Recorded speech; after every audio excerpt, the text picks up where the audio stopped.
हाय दोस्तों, बहुत-बहुत स्वागत है आप सभी लोग राधे जीएस इनसाइड में। और आज की वीडियो में हम लोग ना अभी भी हाल ही में जो बिहार दरोगा का एग्ज़ाम हुआ था, जो कि 18 जनवरी और एक 21 जनवरी को हुआ था, 2-2 शिफ्ट में हुआ था। तो उन सभी 2-2 शिफ्ट में जितने भी प्रश्न हुए थे ना, उन सभी प्रश्नों को हम लोग देखेंगे। और इसमें देखिए ये ऑप्शन सहित प्रश्न है इसमें, ठीक है? क्या है कि आप सभी लोग पता होगा कि बिहार दरोगा के जो प्रश्न पत्र एग्ज़ाम होते हैं, उसके प्रश्न पत्र तो मिलते नहीं है। तो ये लड़कों के मतलब जो लड़के बताते हैं कि ये प्रश्न आया था या उसी के मतलब उसी के आधार पे ये प्रश्न को बनाया गया है। और ये ज्ञान बिंदु जीएस एकेडमी के द्वारा इस प्रश्न मतलब इस प्रश्नों को संकलन किया गया है। तो और देखिए इसमें क्या है ना कि जो सही आंसर है उस पे पहले से ही हाईलाइट कर दिया गया है, ठीक है? और कुछ लोगों को लगेगा कि नहीं ऐसा प्रश्न नहीं था, ये कुछ और था। तो देखिए ये हूबहू प्रश्न पत्र तो है नहीं, तो थोड़ा बहुत कहीं न कहीं मिस्टेक हो या गलती हो, तो उसको अब मैं चाहूँगा कि उसको आप सुधार करके कमेंट बॉक्स में ज़रूर बताएँ। तो ज़्यादा देरी न करते हुए शुरू करते हैं और देखते हैं इसका पहला प्रश्न क्या है। और ये देखिए 18 जनवरी को जो 18 जनवरी को एग्ज़ाम हुआ था पहला शिफ्ट में। फर्स्ट शिफ्ट का जो एग्ज़ाम है जो 10 से 12 बजे पीएम में हुआ था, मतलब 10 से 12 के बीच में जो हुआ था 18 जनवरी को, उस एग्ज़ाम के मतलब उस मतलब शिफ्ट के ये प्रश्न हैं। तो पहला प्रश्न ये कह रहा है ना कि निम्नलिखित गतिविधियों को देखो, प्रत्येक गतिविधियों को चिन्हित करो कि कार्य किया गया है या नहीं। तो पहला कथन है कि एक गधा अपनी पीठ पर भार ढो रहा है और दूसरा स्टेटमेंट है कि एक हरे पौधे में प्रकाश संश्लेषण हो रहा है। तीसरा है कि खाद्यान्न को सूर्य के प्रकाश में सुखाया जा रहा है। तो इसमें पूछा है कार्य हो रहा है कि नहीं। तो ए में देखिए पहला इसका कार्य नहीं किया गया है। तो देखिए एक गधा अपनी पीठ पर भार ढो रहा है तो वो तो कार्य तो होगा ही। तो क्या है कि खास तौर पर देखिए इसमें हम लोग क्या ना केवल सही ऑप्शन देखेंगे, ठीक है? और जो गलत ऑप्शन जो मतलब सही ऑप्शन के अलावा जो तीसरा 3 ऑप्शन दिया है, उसको आप लोग चाहे तो रुक के वीडियो देख सकते हैं। क्योंकि इससे क्या है कि समय का बचत भी होगा। तो देखते हैं देखिए पहला बी में ऑप्शन दिया ना कार्य किया गया है और दूसरा स्टेट में जो कहा है कि एक हरे पौधे में प्रकाश संश्लेषण हो रहा है, तो ये कार्य नहीं किया गया है। फिर तीसरे में भी कार्य नहीं किया गया इसलिए बी ऑप्शन इसका क्या है सही है। इसी में अगला प्रश्न कथन कारण से ही संबंधित है कि 2 कथन दिए गए हैं जिन्हें प्रकाश अभिकथन 2 कथन दिए गए जिन्हें क्रमशः अभिकथन ए और कारण आर के रूप में चिह्नित किया गया है। नीचे दिए गए कूट के अनुसार अपना उत्तर चुनें। तो पहला करेक्ट अवतल दर्पण वास्तविक और आभासी दोनों प्रकार के प्रतिबिंब बना सकता है। तो देखिए और ये क्या है कथन है, ठीक है? तो कथन क्या है सही है। देखिए अवतल दर्पण वास्तविक और आभासी दोनों प्रकार के प्रतिबिंब बना सकता है, बिल्कुल सही है। दूसरा करेक्ट अवतल दर्पण द्वारा बनाए गए प्रतिबिंब का प्रकार वस्तु की स्थिति पर निर्भर करता है, ये भी क्या है सही है। अब कथन और कारण दोनों सही है। तो देखिए कारण की में देखते हैं कि व्याख्या कर रहा है कि नहीं, तो इसको जानने के लिए ना सबसे अच्छा तरीका होता है कि पहले कथन पढ़ेंगे और उसके आगे क्या करते हैं ना क्योंकि लगा देते हैं। और क्योंकि लगाने के बाद देखेंगे कि ये कारण जो है ना उससे संबंधित है या उसके तरफ मतलब उसी से बात संबंधित ये कुछ कह रहा है, तो ये क्या कर देंगे व्याख्या सही माना जाएगा। तो इसमें पहला कह रहा है अवतल दर्पण वास्तविक और आभासी दोनों प्रकार के प्रतिबिंब बना सकता है और क्योंकि अवतल दर्पण द्वारा बनाने वाले प्रतिबिंब का प्रकार वस्तु की स्थिति पर निर्भर करता है। तो कथन भी सही है और कारण भी इससे संबंधित लग रहा है, तो ये दोनों सही हो जाएगा। ए और आर दोनों सत्य है और आर ए की सही व्याख्या कर रहा है। नेक्स्ट प्रश्न भी कथन कारण से ही संबंधित है। तो ये कह रहा है कि यह अभिकथन ए और कारण आर दोनों 2 कथन दिए गए हैं और दिए गए कूट से सही विकल्प चुनें। पहला कह रहा है अभिक्रियाशील धातु अपने से कम क्रियाशील धातु को उसकी यौगिक से विलयन अथवा गलत अवस्था में विस्थापित कर सकती है। तो पहला कथन ये कथन था और कारण कारक सभी धातुओं की अभिक्रियाशील समान होती है। तो देखिए इसमें भी कथन पढ़ेंगे और उसके आगे का क्योंकि लगा देंगे और क्योंकि लगाने पर बाद पढ़ेंगे क्योंकि सभी धातुओं की अभिक्रियाशील समान नहीं होती है, तो बिल्कुल सही है और व्याख्या भी कर रहा है। तो ए और आर दोनों सही है और आर ए की सही स्पष्टीकरण है, ठीक है। उसके बाद केमिस्ट्री से ही इक्वेशन संतुलन करने के लिए दिया है। तो चूंकि इसका ऑप्शन भी थोड़ा बहुत गलत है, मतलब लग ही नहीं रहा मतलब क्या है ये? तो इसको आप लोग देख लीजिएगा, ठीक है? ये कह रहा है कि ए PbNO3 2 और उसका उसका ऊष्मा अर्थात हीट किया जा रहा है, उसके बाद पीबी सॉरी BpBO और CnO2 और प्लस DnDO2। तो इसको 2, 2, 4, 1 ये मुझे भी नहीं समझ में आ रहा है, खैर इसको आप लोग देख लीजिएगा। अगला प्रश्न है प्रश्न संख्या 5। तो ये कह रहा है कि निम्न में से कौन सा अल्फा कण प्रकीर्णन के प्रयोग का निष्कर्षण नहीं है? तो इसमें ऑप्शन ए में दिया है नाभिक के भीतर का अधिकतर भाग क्या है खाली है, तो ऑप्शन ए इसका सही है। नेक्स्ट प्रश्न है कि सूची 1 को सूची 2 से सुमेलित कीजिए तथा नीचे दिए कूट का प्रयोग का सही उत्तर चयन करिए। तो इसमें पहला दिया ना उष्णकटिबंधीय सदाबहार वन। तो देखिए उष्णकटिबंधीय सदाबहार वन में कौन से वृक्ष पाए जाते हैं? तो सिनकोना पाया जाता है और उसके बाद पर्णपाती वन में तो देखिए सागवान वृक्ष पाया जाता है, और मैंग्रोव वन में ये सुंदरी वृक्ष पाया जाता है, और पर्वतीय वन में सिल्वर फर पाया जाता है। कहने का मतलब सारे के सारे सामने ही सुमिलित हैं। इसमें ऑप्शन नंबर ए इसका सही है। और अगला प्रश्न देखते हैं, प्रश्न संख्या 7। तो कह रहा है 2011 की जनगणना के अनुसार बिहार की जन राज्यों की साक्षरता दर है। तो देखिए 2011 की जनगणना के अनुसार बिहार की साक्षरता दर 61.8% थी। तो ऑप्शन ए ही इसका क्या है, सही है। बाकी अगला प्रश्न है प्रश्न संख्या 8। इसको ये भी कथन और कारण से ही संबंधित है। तो ये कह रहा है कि अभिकथन ए और कारण आर दो कथन दिए गए कुछ से सही विकल्प चुने। कह रहा है कि हरियाणा तथा पंजाब में चावल एक व्यापारिक फसल है, किंतु उड़ीसा तथा बिहार में ये एक निर्वाह फसल है। तो कथन तो बिल्कुल सही है, ठीक है। अब देखते हैं कारण इसकी व्याख्या, मतलब पहले देखते हैं कारण सही है कि नहीं। तो ये कह रहा है निर्वाह फसल मुख्य रूप से एक किसान और उनके परिवार की जरूरतों को पूरा करने के लिए कोई अधिशेष नहीं होता है। तो बिल्कुल सही है, ये कारण भी सही है। अब देखते हैं कारण कथन की व्याख्या कर रहा है कि नहीं कर रहा है। तो पहले पढ़ेंगे, हरियाणा तथा पंजाब में चावल एक व्यापारिक फसल है, किंतु उड़ीसा तथा बिहार में यह एक निर्वाह फसल है। क्योंकि आगे क्योंकि लगा देंगे, क्योंकि निर्वाह फसल मुख्य रूप से एक किसान और उनके परिवार की जरूरतों को पूरा करने के लिए कोई अधिशेष नहीं होता। बिल्कुल सही है। तो कथन भी सही है और कारण भी सही है, और कथन कारण जो है कथन की व्याख्या कर रहा है। तो ऑप्शन नंबर ए सही हो जाएगा। ए आर दोनों सही है तथा आर ए के सही स्पष्टीकरण है। और अगला प्रश्न है कि हाजीपुर बिहार में जो गंगा नदी में मिलती है वह है, क्या पूछा है। हाजीपुर बिहार में जो नहीं है, हाजीपुर बिहार में जो नदी गंगा में मिलती है वह है इसका, एक मिनट इसको, अच्छा इसका प्रश्न इस तरह से होना चाहिए कि हाजीपुर बिहार में जो नदी गंगा में मिलती है वो कौन सी नदी है। तो ये गंडक नदी है, ठीक है। बिहार में जो नहीं, यहाँ पे नदी होना चाहिए, जो नदी, ठीक है। और अगला प्रश्न देखते हैं इसमें, प्रश्न संख्या 10। तो ये कह रहा है निम्नलिखित में से कौन सा अभिकथन सत्य नहीं है, ठीक है। तो इसमें कह रहा है भारत के उत्तर से दक्षिण क्या है, तो कह रहा है भारत के उत्तर दक्षिण पूर्व पश्चिम विस्तार में 281 किमी का अंतर है। तो देखिए भारत और के उत्तर और दक्षिण में आप सभी लोग जितनी भी लंबाई होगी निकाल लेंगे, या फिर पूरब से पश्चिम, उसके बाद से घटा के देखेंगे, और जो 281 आएगा, तो कहने का मतलब ये क्या है, कथन गलत है। बाकी भारत की समुद्री तट रेखा की लंबाई 15,200 किलोमीटर बिल्कुल सही है। और भारत का क्षेत्रफल विश्व के क्षेत्रफल का 10.41 10.41% है। अच्छा पूछा कौन सा असत्य नहीं है, ठीक है, सॉरी सॉरी, पहला कथन असत्य नहीं है, ठीक है, और सॉरी बी कथन असत्य नहीं है। बाकी कह रहा है भारत का क्षेत्रफल की दृष्टि से विश्व में 8वां स्थान है, तो ये तो बिल्कुल गलत है। क्षेत्रफल की दृष्टि से 8वां स्थान नहीं है, बल्कि 7वां शायद स्थान है, ठीक है। और दूसरा कथन कह रहा है भारत के उत्तर दक्षिण पूर्व पश्चिम विस्तार 281 किलोमीटर का अंतर है, कि ये कथन सही है। बाकी भारत की समुद्री तट रेखा की लंबाई 15,200 किलोमीटर, ये भी गलत है। और भारत का क्षेत्रफल विश्व के क्षेत्रफल का 10.41% है, तो ये भी गलत है, क्योंकि 2 दशमलव कुछ प्रतिशत है, ठीक है। भारत का क्षेत्रफल विश्व के क्षेत्रफल का, अच्छा नहीं, वो शायद वो भी, ये भी कथन क्या है, गलत है, ठीक है। खैर इसको छोड़िए। अगला प्रश्न देखते हैं, कह रहा है निम्नलिखित में से कौन सा विकल्प सुमेलित नहीं है। तो कह रहा है लोहा इस्पात उद्योग और राज्य।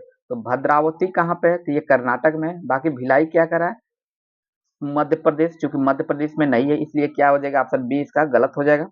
और बोकारो कहाँ पे, झारखंड में। राउरकेला कहाँ है, उड़ीसा में। नेक्स्ट प्रश्न है प्रश्न संख्या 12। तो ये कह रहा है कि निम्नलिखित में से कौन सा युग्म सुमेलित नहीं है। तो पहला कह रहा है ताप विद्युत केंद्र। तो देखिए रामगुंडम कहाँ पे है, तेलंगाना में। कोरंडी कहाँ पे है, तो महाराष्ट्र में। और बरौनी जो दिया है, पूछा सुमेलित नहीं है, तो बरौनी कहाँ दिया, झारखंड में। बरौनी झारखंड में नहीं बल्कि बिहार में है, ठीक है। तो यही सुमेलित नहीं है, इसलिए गलत है। तो ऑप्शन सी इसका गलत है, अब इसलिए सही हो जाएगा। पनकी कहाँ पे है, तो ये उत्तर प्रदेश में है। और अगला प्रश्न संख्या 13 है कि निम्नलिखित में से कौन सा विकल्प मुद्रा कार्य की सबसे अच्छी तरह से परिभाषित करता है। तो पहला कह रहा है कि मूल्य का संचय और लेखा की इकाई, तो ये कथन क्या है, बिल्कुल सही है। और उसके बाद कह रहा है मूल्य का संचय और एक वस्तु, ये नहीं सही होगा। विनिमय का माध्यम और एक वस्तु, विनिमय का माध्यम और एक वस्तु, तो ये भी क्या है, गलत है। उसके बाद विनिमय का माध्यम मूल्य का मापक, तो ये कथन क्या है, सही है, ठीक है। तो अर्थात पहला और चौथा सही है। तो पहला और चौथा देखिए ऑप्शन नंबर डी में है, तो इसलिए डी इसका ऑप्शन सही है। उसके बाद कह रहा है इको मार्क के बारे में निम्नलिखित में से कौन सा कथन सही नहीं है। इको मार्क के बारे में कई बार प्रश्न पूछा जा चुका है। तो इसे पहला कह रहा है कि इसे 1991 में शुरू किया गया था। तो बिल्कुल सही सही है ये। उसके बाद करें इसे भारत सरकार द्वारा शुरू किया गया था, ये भी सही है। और ये दर्शाता है कि उत्पाद पर्यावरण के अनुकूल है, ये भी सही है। और इसमें कह रहा है इसमें मिट्टी की प्लेट का चिन्ह होता है, तो ये क्या है, गलत है, ठीक है। तो ऑप्शन नंबर डी इसका सही हो जाएगा, क्योंकि डी इसका सही देखना है। अगला है प्रश्न संख्या 12, कह रहा है राज्यों की स्टार्टअप रैंकिंग 2019 के के अनुसार में सर्वोत्तम निष्पादक राज्य बेस्ट परफॉर्मेंस स्टेट किसको माना गया है? तमिलनाडु को, कर्नाटक, महाराष्ट्र या गुजरात? तो इसका सही आंसर होगा गुजरात होगा। अगला है प्रश्न संख्या 16, ये कह रहा है कि सरकार की खदानों की असूली वसूली अनुरक्षण लागत बढ़ने का निम्न में से कौन सा कारण नहीं है? तो न्यूनतम समर्थन किसानों का बढ़ कीमतों का बढ़ना, ये नहीं है, क्योंकि ये है कारण, ठीक है। उसके बाद एफसीआई की बढ़ती परिवहन लागत, ये भी कारण है। और एफसीआई की बढ़ती भंडारण, ये भी कारण है, बल्कि खाद्यान्नों के आयात में वृद्धि ये कारण नहीं है, तो इसलिए ऑप्शन डी इसका सही है। उसके बाद प्रश्न कर रहा है कि निम्नलिखित कथनों का अध्ययन कीजिए। कह रहा है सरकार ने 2024 में भगवान बिरसा मुंडा की वर्षगांठ मनाने का निश्चय किया, बिल्कुल कथन सही है। उसके बाद वर्ष 2025 में भगवान बिरसा मुंडा के जन्म की 150वीं वर्षगांठ थी, ये भी क्या है, सही है। और तीसरा कथन बिरसा मुंडा का संघर्ष, न्याय और सत्य की खोज के लिए वर्षगांठ थी, ये भी क्या है, सही है। देखिए इसमें तीनों के तीनों कथन क्या है, सही है। अब नेक्स्ट प्रश्न देखते हैं, प्रश्न संख्या 18, यह कह रहा है कि निम्न कथन का अध्ययन कीजिए। और इसमें कह रहा है बहु इकाई सहकारी समिति अधिनियम के लागू होने का वर्ष 1942 था। तो देखिए बिल्कुल पहला कथन क्या है, सही है। और उसके बाद कह रहा है राष्ट्रीय सहकारी विकास निगम अर्थात एनसीडीसी को 1963 में स्थापित किया गया था, ये भी कथन क्या है, सही है। और नेक्स्ट कह रहा है नाबार्ड अधिनियम को 1985 में लागू किया गया था, तो ये क्या है, गलत है, क्योंकि नाबार्ड अधिनियम शायद 1982 में लागू किया गया था, आप लोग इसको देख लीजिएगा। और शिवरामन कमेटी के आधार पर लागू किया गया था इसको, किसको, शिवरामन कमेटी, ठीक है। तो इसको एक बार आप लोग चेक कर लीजिएगा, शायद मैं गलत हूँ। तो उसके बाद देखिए इसमें पहला और कथन दूसरा कथन सही है, बाकी इसलिए केवल एक और दो इसका सही है। अगला है प्रश्न संख्या 19, ये कह रहा है कि बिहार के, प्रश्न संख्या 19 कह रहा है कि इसको देखते हैं, बिहार के किस प्रसिद्ध कवि और लेखक को भारत का राष्ट्र कवि कहा जाता है? ये रामधारी सिंह दिनकर को भारत का राष्ट्र कवि कहा जाता है, ठीक है। नेक्स्ट प्रश्न है प्रश्न संख्या 20, डी गुकेश ने विश्व शतरंज चैंपियनशिप 2025 में, सॉरी 2024 में किस खिलाड़ी को हराकर जीत दर्ज किया था? ये डिंग लीरेन को हराकर जीत दर्ज किया था। और अगला प्रश्न है प्रश्न संख्या 21, ये कह रहा है भारत में वर्ष 2025 के डेटा गोपनीयता दिवस की थीम क्या रखी गई है? तो देखिए 2025 में डेटा गोपनीयता के दिवस की जो थीम थी ना, एआई के युग में गोपनीयता। तो देखिए इसी में अगला प्रश्न है, अच्छा ये तो हो गया, प्रश्न संख्या 22 हम लोग देखते हैं। ये कह रहा है कि 1 फरवरी 2025 को बहुत कम दूरी की वायु रक्षा प्रणाली की उड़ान परीक्षण कहाँ किया गया था? तो ये किया गया था चांदीपुर में, ऑप्शन नंबर 20 क्या क्या है, सही है। और ये करंट से प्रश्न था। अगला है प्रश्न संख्या 23, तो ये कह रहा है कि दिसंबर 2024 में किसे फ्रांस के प्रधानमंत्री के रूप में नियुक्त किया गया था? तो ये किया गया था फ्रेंकोइस बायरू को, इसलिए ऑप्शन नंबर 20 का सही है। अगला है 2024 में विश्व शतरंज चैंपियनशिप का फाइनल 25 नवंबर से 13 दिसंबर तक में आयोजित किया गया, कहाँ पे आयोजित किया गया था? ये सिंगापुर में आयोजित किया गया था, ऑप्शन नंबर ए इसका सही है। बाकी अगला प्रश्न है प्रश्न संख्या 25, ये कह रहा है कि नगर निकाय चुनाव के लिए मोबाइल एप्लीकेशन के माध्यम से ई वोटिंग शुरू करने वाला भारत का पहला राज्य कौन सा बन गया है? ये करंट से प्रश्न था और ये शायद बिहार ही राज्य था, हाँ इसका सही आंसर हो जाएगा बिहार ही, ऑप्शन नंबर 20 का क्या है, सही है। नेक्स्ट प्रश्न है कि केंद्र सरकार द्वारा 52 समर्पित निगरानी उपग्रहों के प्रक्षेपण हेतु निम्नलिखित में से किस कार्यक्रम को तीव्र गति दी जा रही है? तो ये दी जा रही है रक्षा टोही नेटवर्क को, किसको, रक्षा टोही नेटवर्क, इसलिए ऑप्शन नंबर डी इसका सही है।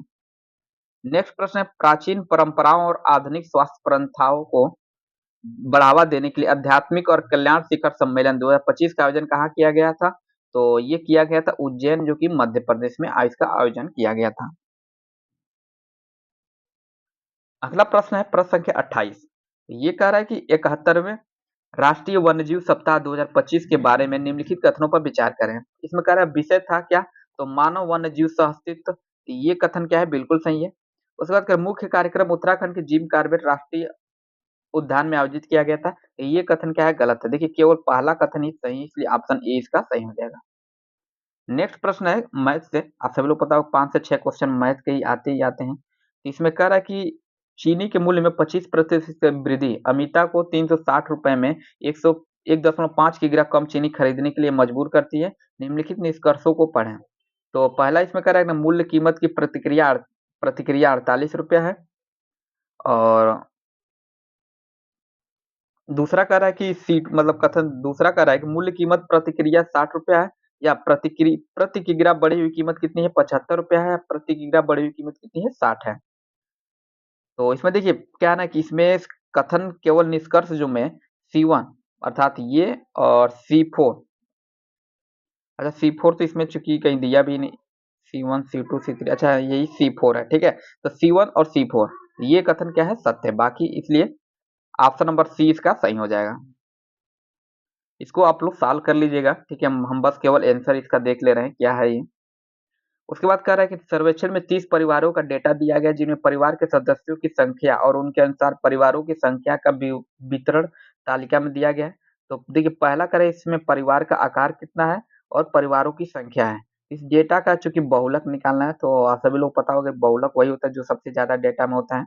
तो इसका सही आंसर रहेगा 3.5 होगा। आप लोग इसको सॉल्व कर लीजिएगा। अगला प्रश्न, एक गलत को चुनिए।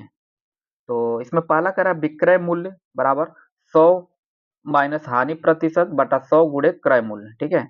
और या विक्रय मूल्य बराबर 100 प्लस लाभ प्रतिशत बराबर बटा 100 गुणे क्रय मूल्य। बाकी ऑप्शन सी में देखिए कह रहा है क्रय मूल्य बराबर कितना होता है? लाभ सॉरी 100 माइनस हानि प्रतिशत बटा 100 गुणे विक्रय मूल्य। तो यही ऑप्शन क्या है? सही है। बाकी सब ऑप्शन क्या है? गलत है। अगला प्रश्न है कि कथन किसी माध्यम का अपवर्तनांक 1.5 है। क्या कर रहा है? किसी माध्यम का अपवर्तनांक 1.5 है, तो निष्कर्ष क्या निकल रहा है? तो इसके निष्कर्ष निष्कर्ष के प्रकाश की चाल इस माध्यम निर्वात की तुलना में 1.5 गुनी क्या है? धीमी है। तो देखिए पहला ही कथन, ये पहला चूंकि निष्कर्ष सही है। बाकी ये कह रहा है माध्यम में प्रवेश करते समय प्रकाश 1.5 मोड़ता है, ये गलत है। माध्यम 1.5 गुना अधिक प्रकाश आवेशित करता है, अवशोषित करता है, ये भी कथन क्या है? गलत है। केवल निष्कर्ष 1 सही है। अगला प्रश्न है, एक कार शून्य प्रारंभिक वेग से शुरू होती है और 2 मीटर पर सेकंड स्क्वायर से समान त्वरण से 5 सेकंड तक चलती है। तो पहला स्टेटमेंट कर रहा है कि कार का अंतिम वेग 10 मीटर पर सेकंड होगा। और दूसरा कर इस समय में कार द्वारा तय की गई दूरी 25 मीटर होगी। तो इसको आप लोग सॉल्व कर लीजिएगा, और सॉल्व करने के बाद से देखिए दोनों कथन और एक और दो जो दोनों कथन ये का सही आएगा, ठीक है। अगला प्रश्न है प्रश्न संख्या 34।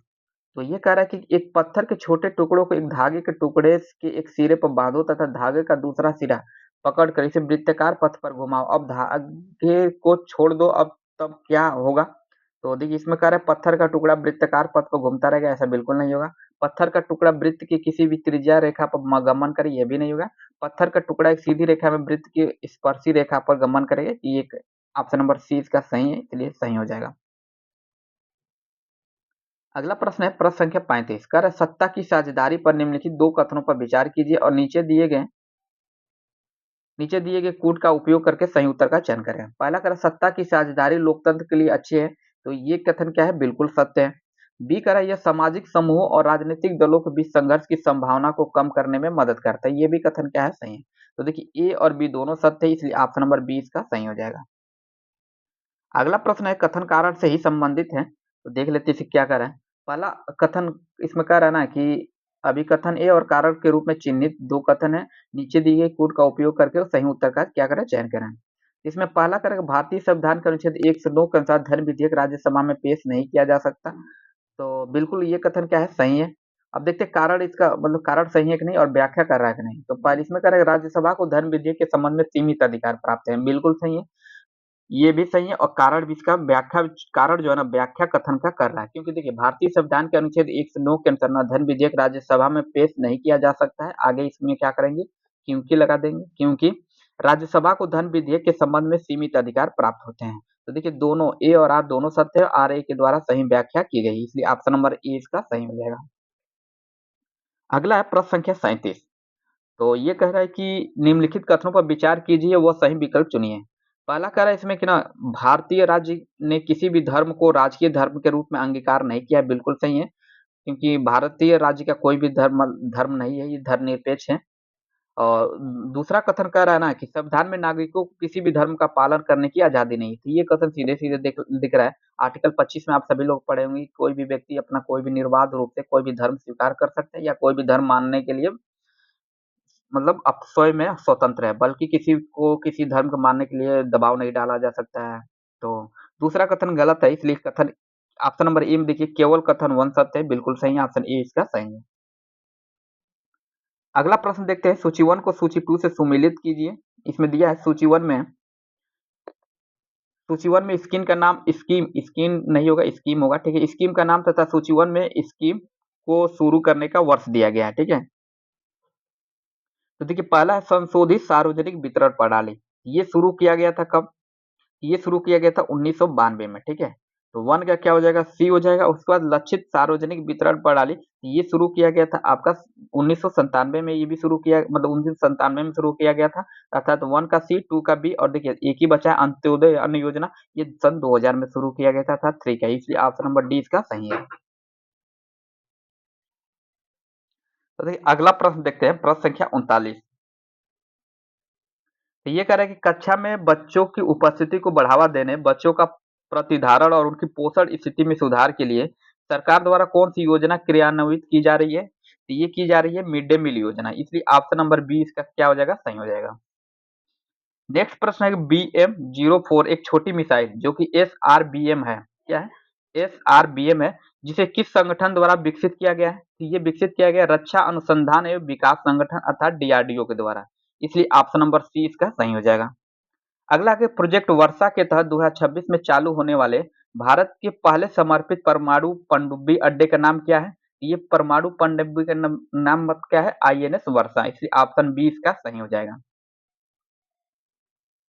अगला प्रश्न है कि कृषि वोल्टिक परियोजना क्या है? कृषि वोल्टिक परियोजना अपनाने वाले देश का पहला राज्य कौन सा है? तो ये उत्तर प्रदेश ही है, इसलिए ऑप्शन ए इसका सही है। नेक्स्ट है वेल्थ ऑफ नेशन के लेखक कौन है? ये बेहद ही मतलब कई बार प्रश्न पूछा जा चुका है।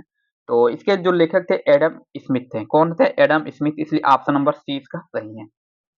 अगला प्रश्न है निम्नलिखित में से किसे बीज कह रहा है कि निम्नलिखित में से किसे बीच में कमरों वाली आणविक संरचनाएं बनाने के लिए रसायन विज्ञान में नोबेल पुरस्कार से सम्मानित नहीं किया गया है, जिनमें वांछित गैसों या रसायनों को संग्रहित किया जा सकता है? मतलब पूछ रहा है किसे सम्मानित नोबेल पुरस्कार से नहीं किया गया है? ये थे मुर्भू यागी। कौन है? मुर्भू यागी। बाकी ये रिचर्ड रॉबर्टसन, सुसुम किताकावा और उमर यागी को नोबेल पुरस्कार दिया गया था। बाकी ये ऑप्शन नंबर डी इसका सही हो जाएगा। अगला प्रश्न कर रहा है which of the following is the correct Hindi version of the official technical word transfer? तो मतलब ट्रांसफर का सही हिंदी क्या होगा? इसका सही होगा स्थानांतरण, इसलिए ऑप्शन सी सही है। प्रश्न संख्या 46 कर प्लान का हिंदी पारिभाषिक शब्द क्या है? तो देखिए प्लान का हिंदी शब्द होता है क्या? योजना, ठीक है, ऑप्शन ए इसका सही है। नेक्स्ट प्रश्न निम्नलिखित मिश्र वाक्य का अंग्रेजी में अनुवाद करें। सीमा 3 घंटे से खेल रही थी जब मैंने उसको बुलाया, तो इसका देखिए इसका सही इंग्लिश में ट्रांसलेट होगा Seema had been playing for 3 hours when I called her, तो इसलिए ऑप्शन 20 का सही हो जाएगा। और देखिए इसमें क्या ना हम लोग केवल सही प्रश्न ही देखेंगे, क्योंकि इससे समय का बचत होगा और प्रश्न तो हो ही चुका है, तो गलत चूंकि प्रैक्टिस सेट तो है नहीं कि मतलब इसका जो गलत ऑप्शन है वो भी देखें, तो उससे कोई मतलब है नहीं, ठीक है। अगला कह रहा है चूज द मोस्ट, एक मिनट इसको,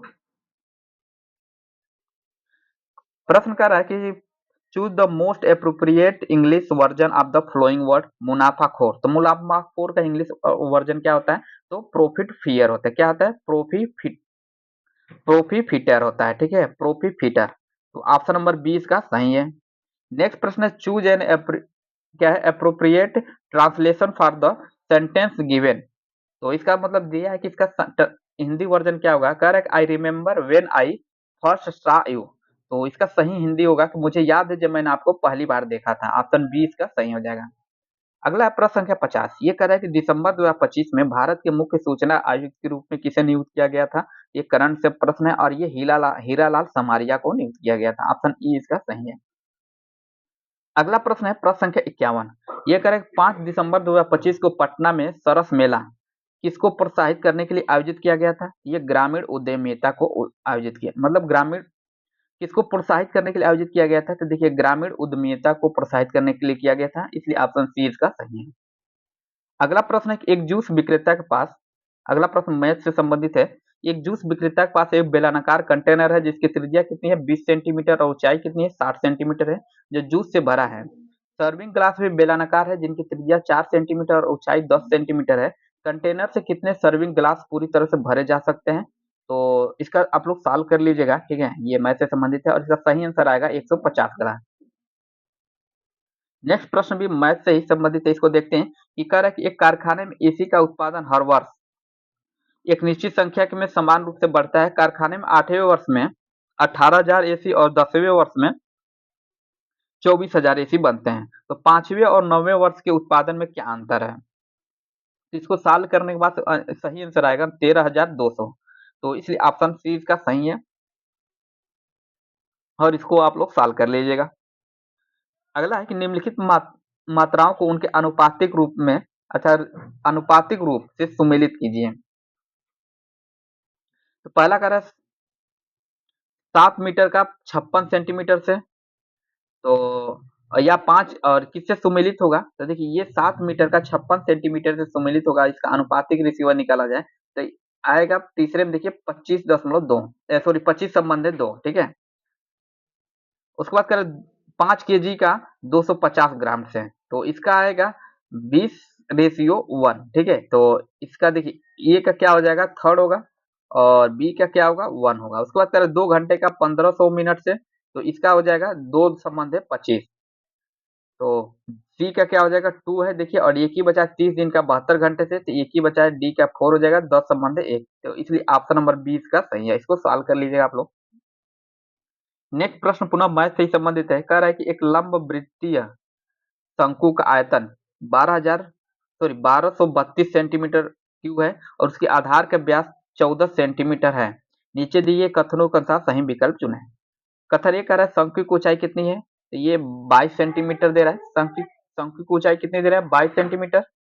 और दूसरा कथन कह रहा है कि शंकु की तिर्यक ऊंचाई कितनी है 25 सेंटीमीटर। तीसरा कथन कह रहा है शंकु का वक्रीय पृष्ठीय क्षेत्रफल 550 सेंटीमीटर स्क्वायर है। तो देखिए इसमें दूसरा और तीसरा कथन सही है, पहला कथन क्या है गलत है। तो ऑप्शन नंबर सी दिया है कि दूसरा और तीसरा सही है लेकिन एक क्या है गलत है। अगला प्रश्न है कि गलत युग्म इनकरेक्ट मैच को को छाटिए। पहला कह रहा है मूलधन, दर और समय, चक्रवृद्धि ब्याज, ठीक है। तो जितना अलग अलग ये दिया है, जैसे कि 1000 का 5% 3 वर्ष में, तो इसका आएगा कितना चक्रवृद्धि ब्याज 1000, सॉरी 157.63, ये निकालने सॉल्व करने के बाद से केवल ऑप्शन नंबर डी इसका सही होगा। तो ऑप्शन नंबर, क्योंकि 20,000 का 8% और 2 वर्ष के लिए चक्रवृद्धि ब्याज निकालेंगे तो 3228 रुपये आएगा, ठीक है। बाकी ये सब क्या है गलत है, इसलिए ऑप्शन नंबर डी केवल इसमें सही है। नेक्स्ट प्रश्न देखते हैं 57। ये कह रहा है एक रिटेलर एक वस्तु को 480 रुपये में खरीदता है और उसे 740 रुपये अंकित मूल्य करता है और 30% की छूट प्रदान करता है और 5% जीएसटी वसूलता है। निम्नलिखित कथनों पर विचार करें और सही विकल्प चुनें। तो इसमें पहला कह रहा है कि कर से पहले बिक्री मूल्य 518 रुपया था, ये कथन सही है। जीएसटी की राशि 27 रुपये, ये क्या है गलत है। और कर के बाद अंतिम मूल्य कितनी है तो 543.9 रुपया, ये कथन क्या है सही, अर्थात पहला और तीसरा सही है, ठीक है। तो केवल 1 और 3 सही, इसलिए ऑप्शन सी इसका सही हो जाएगा। इसको सॉल्व कर लीजिएगा आप लोग। देखिए इस ये प्रश्न दिखाने का मतलब नहीं, ये नहीं कि मैं बस मेरा उद्देश्य ये है कि आप सभी लोग एक जगह में सारे प्रश्न को देख लेंगे किस टाइप का प्रश्न पूछा गया था, ठीक है। तो इसी क्रम में अगला प्रश्न देखते हैं। तो ये कह रहा है कि नीचे दिए गए अभिकथन ए तथा कारण आर के लिए निम्नलिखित में से सही विकल्प चुनिए। पहला कह रहा है कथन कह रहा है कि प्रकाश संश्लेषण के लिए CO2 H2 और खनिज आवश्यक कच्चे पदार्थ हैं, तो ये बिल्कुल सही है। उसके बाद कह रहा है पोषक तत्व प्रकाश संश्लेषण की ऊर्जा के स्रोत की तरह कार्य करते हैं। पोषक तत्व प्रकाश संश्लेषण के ऊर्जा के स्रोत की तरह कार्य करते हैं। तो देखिए कथन ही केवल सही है, कारण क्या है इसमें गलत है, इसलिए ऑप्शन इसका सी हो जाएगा। ये सही है परंतु पर आहार क्या है गलत है। नेक्स्ट प्रश्न है, महात्मा गांधी को चंपारण लाने में किसके महत्वपूर्ण भूमिका निभाई थी? तो राजकुमार शुक्ला ने ये महत्वपूर्ण भूमिका निभाई थी, इसलिए ऑप्शन नंबर 20 का सही है। उसके बाद कह उत्तर मानसा अंतर्द्वीप केप ऑफ गुड होप को किसने खोज निकाला था? तो ये निकाला था बार्थोलोम्यू डियाज ने, इसलिए ऑप्शन सी इसका सही है। और उसके बाद कर अलवार एवं नयनार भक्त किस क्षेत्र से संबंधित थे? मतलब उस समय देखा जाए ये तमिलनाडु राज्य क्षेत्र से संबंधित है, मतलब तमिलनाडु का जो क्षेत्र पड़ता था वहां से संबंधित है। उसके बाद क्या, भारत में तर्कशास्त्र के अग्रिम न्याय सूत्र की रचना किसने किया था? ये गौतम ने किया था, इसलिए ऑप्शन नंबर 20 का सही है। अगला प्रश्न है 63। तो ये मिलान करने वाला प्रश्न है, कह रहा है सही सुमिलित कीजिए, कॉलम 1 में जनजातीय विद्रोह और कॉलम 2 में घटना का वर्ष दिया गया है। तो पहला कह रहा है जनजातीय विद्रोह, तो देखिए संथाल विद्रोह कब हुआ था? तो ये हुआ था 1855 ईस्वी में, इसलिए ए का थर्ड सही सुमिलित है। और उसके बाद कह भूमिज विद्रोह, ये 1831 में हुआ था, तो दूसरे का वन सही सुमिलित है, देखिए ऑप्शन नंबर ए में। और खासी विद्रोह, तो ये हुआ था 1829 में, तो ये तीसरे का दूसरा सही है। और कोल विद्रोह जो कि सामने ही सुमिलित है 1830 में हुआ था, तो ऑप्शन नंबर ए इसका क्या है, सही है। अगला है प्रश्न संख्या 64। तो ये कह रहा है आधुनिक भारतीय भाषाओं में प्रयुक्त लगभग सभी लिपियों मूल लिपि में आधुनिक भारतीय भाषाओं में प्रयुक्त लगभग सभी लिपियों में मूल किस लिपि में है? तो ये है ब्राह्मी में, ठीक है, ब्राह्मी से ही सभी तरह से लिपियां निकली है। और अगला है कि तेलंगाना में कृषक विद्रोह कब हुआ था? तो देखिए तेलंगाना में जो कृषक विद्रोह हुआ था ना, ये 1946 में हुआ था, तो ऑप्शन सी इसका सही है। और अगला है प्रश्न संख्या 66, 66। ये कह रहा है निम्नलिखित में से कौन सा किसान विद्रोह बिहार के पूर्णिया जिले तक फैला था? ये सन्यासी विद्रोह था, ठीक है, ऑप्शन ए इसका सही है। अगला है 1999 के कारगिल युद्ध में अपनी वीरता के लिए कैप्टन विक्रम बन्ना को मरणोपरांत कौन सा वीरता पुरस्कार प्रदान किया गया था? तो उन्हें परमवीर चक्र प्रदान किया गया था। कौन सा पदक दिया गया था? परमवीर चक्र। अगला है कि कंप्यूटर अनुप्रयोग एप्लीकेशन में वर्ड बुक अर्थात मूलतः किससे संबंधित है? तो वर्ड बुक है ना, एम एस एक्सेल से संबंधित है, इसलिए ऑप्शन ए इसका सही है। नेक्स्ट प्रश्न है, वर्ष 2025 की मुद्रा विनिमय दर क्या कर रहा है? तो वर्ष 2025 की मुद्रा विनिमय दर के आधार पर भारतीय रुपए के मूल्य से तुलना करते हुए निम्नलिखित मुद्राओं को अवरोही क्रम में व्यवस्थित कीजिए। तो पहला कह रहा है यूएस डॉलर, फिर यूरो, ऑप्शन बी दिया है, तो देखिए सबसे पहले कौन सा आएगा?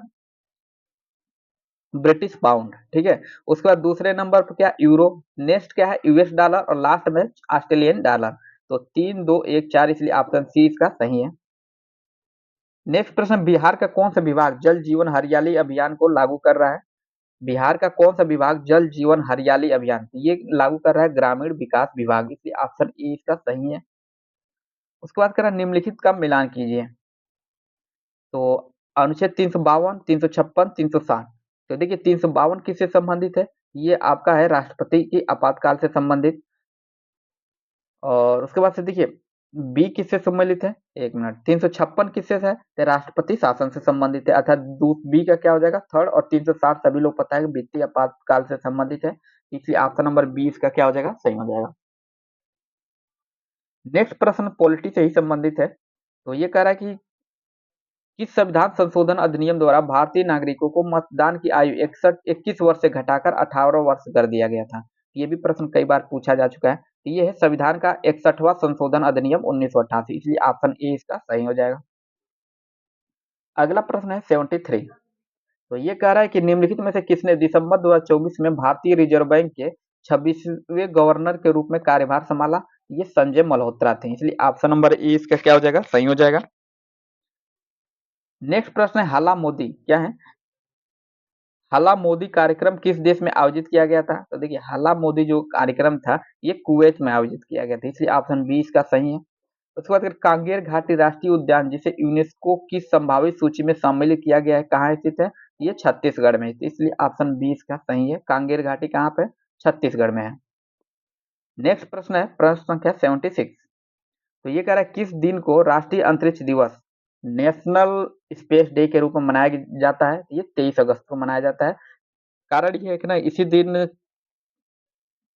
जो पृथ्वी चंद्रयान 3 तो जा था, ये जाके इसका मतलब चंद्रयान 3 जो था उसका जो रोवर था वो चंद्रमा पे जाके उतरा था इसी 23 अगस्त के दिन। 23 अगस्त 2023 को। अगला है कि रामधारी सिंह दिनकर को निम्नलिखित में से किस पुस्तक के लिए साहित्य अकादमी पुरस्कार प्राप्त हुआ था? ये प्राप्त हुआ था शायद उनके संस्कृति के 4 अध्याय के लिए, ठीक है? आप लोग इस बार इसको चेक कर लीजिएगा, उर्वशी या संस्कृति के 4 अध्याय, जहाँ तक इसमें सही ट्रिक लगाया दोबारा संस्कृति के 4 अध्याय। उसके बाद कह रहा है निम्नलिखित में से कौन सी पुरस्कार युद्ध के समय दी जाती है? तो ऑप्शन है महावीर, अशोक चक्र, वीर चक्र और परमवीर चक्र। तो देखिए महावीर पुरस्कार तो दिया ही जाता है और को पुरस्कार युद्ध के समय दी जाती है। तो देखिए इसमें दे रहा है 1, 3 और 4 अर्थात महावीर चक्र दिया जाता है, वीर चक्र और परमवीर चक्र। जहाँ तक मुझे लग रहा है अशोक चक्र भी दिया जाता है। तो खैर इसमें आप लोग 1, 3, 4 सही ऑप्शन दिया, ऑप्शन सी दिया है, इसलिए ऑप्शन सी इसका सही माना गया है इसमें। तो आप लोग इसको एक बार अपने स्तर पर चेक कर लीजिएगा। अगला प्रश्न कर रहा है मिलान कीजिए शेषचलम। तो देखिए शेषचलम जो पहाड़िया है ना, ये आंध्र प्रदेश में है, तो इसलिए ऑप्शन नंबर ए का थर्ड हो जाएगा। पंचमढ़ी कहाँ पे है? तो ये मध्य प्रदेश में, ये सभी लोग पता होगा, बी का 1 हो जाएगा। और आचन कमार एक ही बताया कि ये छत्तीसगढ़ में सम्मिलित हो जाएगा, तो इसलिए ऑप्शन नंबर बी अर्थात ए का थर्ड, बी का 1 और सी का क्या है 2 है। अगला प्रश्न है पटना उच्च न्यायालय एक सेवानिवृत्त न्यायाधीश विधि व्यवसाय कर सकता है? कह रहा है पटना उच्च न्यायालय का एक सेवानिवृत्त न्यायाधीश विधि व्यवसाय क्या कर सकता है? ये उच्चतम न्यायालय अन्य हाई कोर्ट में, मतलब अपना उच्चतम न्यायालय में या अन्य हाई कोर्ट में ही अपना जो सेवा देना होगा दे सकते हैं। बाकी बिहार उच्च न्यायालय या सुप्रीम कोर्ट में या केवल उच्च न्यायालय में, तो ये बिल्कुल गलत होगा। कोई भी न्यायालय या किसी भी प्राधिकरण के समक्ष, ये भी क्या है गलत है। उसके बाद प्रश्न संख्या 81 करा जीवाणु और कवक की कोशिका भित्ति क्रमशः बनी होती है। तो देखिए जीवाणु और कवक की कोशिका भित्ति किसकी बनी होती है? ये पेप्टिड ग्लाइकान और काइटिन के बनी होती है, इसलिए ऑप्शन सी इसका सही है। नेक्स्ट है जारवा जनजाति कहाँ निवास करती है? अब सभी लोग पता होगा जो जारवा निवासी है ये अंडमान और निकोबार देश, मतलब निकोबार राज्य में निवास करती है। ऑप्शन नंबर ए इसका क्या है सही है। नेक्स्ट है निम्न में से कौन से जीव मृत अवशेषों को सरल पदार्थ में विघटित करते हैं? तो ये आप घटक करते हैं, जिसे डिकम्पोजर भी कहा जाता है। और इसमें जीवाणु, बैक्टीरिया, कवक या फंगाई, मतलब ये सब आते हैं। उसके बाद करें भारत सरकार के भारतीय नागरिकों के वित्तीय समावेशन के लिए कौन सी योजना लाई गई है? ये जनधन योजना लाई है, इसलिए ऑप्शन ए इसका ही क्या है सही है। नेक्स्ट प्रश्न है एक खिलाड़ी जिसे भारत रत्न से सम्मानित किया गया है। तो देखिए एकमात्र खिलाड़ी जो है सचिन तेंदुलकर, इन्हें भारत रत्न दिया गया, इसलिए ऑप्शन बी सही है। अगला है संघीय सरकार की विशिष्टता नहीं है। तो सरकार की शक्ति शासन के विभिन्न स्तरों में बंटी जाती है, ये बिल्कुल सही है। उसके बाद इसमें दोहरी सरकार होती है, ये भी क्या है सही है। और इसमें सरकार का प्रमुख राष्ट्रपति होता है, ऐसा बिल्कुल गलत है, क्योंकि संघीय सरकार में जो राष्ट्र सरकार का जो प्रमुख होता है राष्ट्रपति नहीं होता, ठीक है। और इसमें लिखित संविधान होता है, तो ये क्या है बिल्कुल सही है।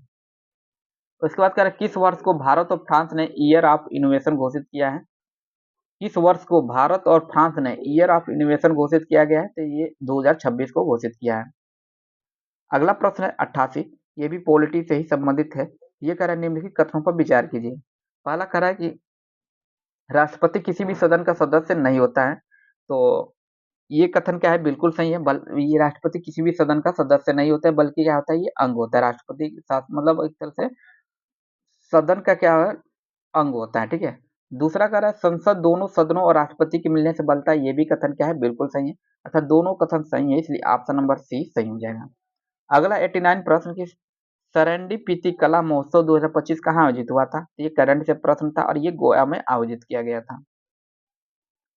अगला प्रश्न है 90 संख्या प्रश्न है कि कह रहा है कि मैक्रो प्रोग्रामिंग में मैक्रो क्या है? तो ये क्या है एक प्रकार का वायसराय है, बिल्कुल गलत है। निवेशकों का एक समूह जिसे एक नाम से बुलाया जा सकता है, ये क्या है कथन सही है, ऑप्शन नंबर बी इसका क्या है सही हो जाएगा। अगला है प्रश्न संख्या 91, ये कह रहा है होल्डिंग टुगेदर फेडरेशन अर्थात होल्डिंग टुगेदर फेडरेशन को निम्न में से कौन परिभाषित करता है?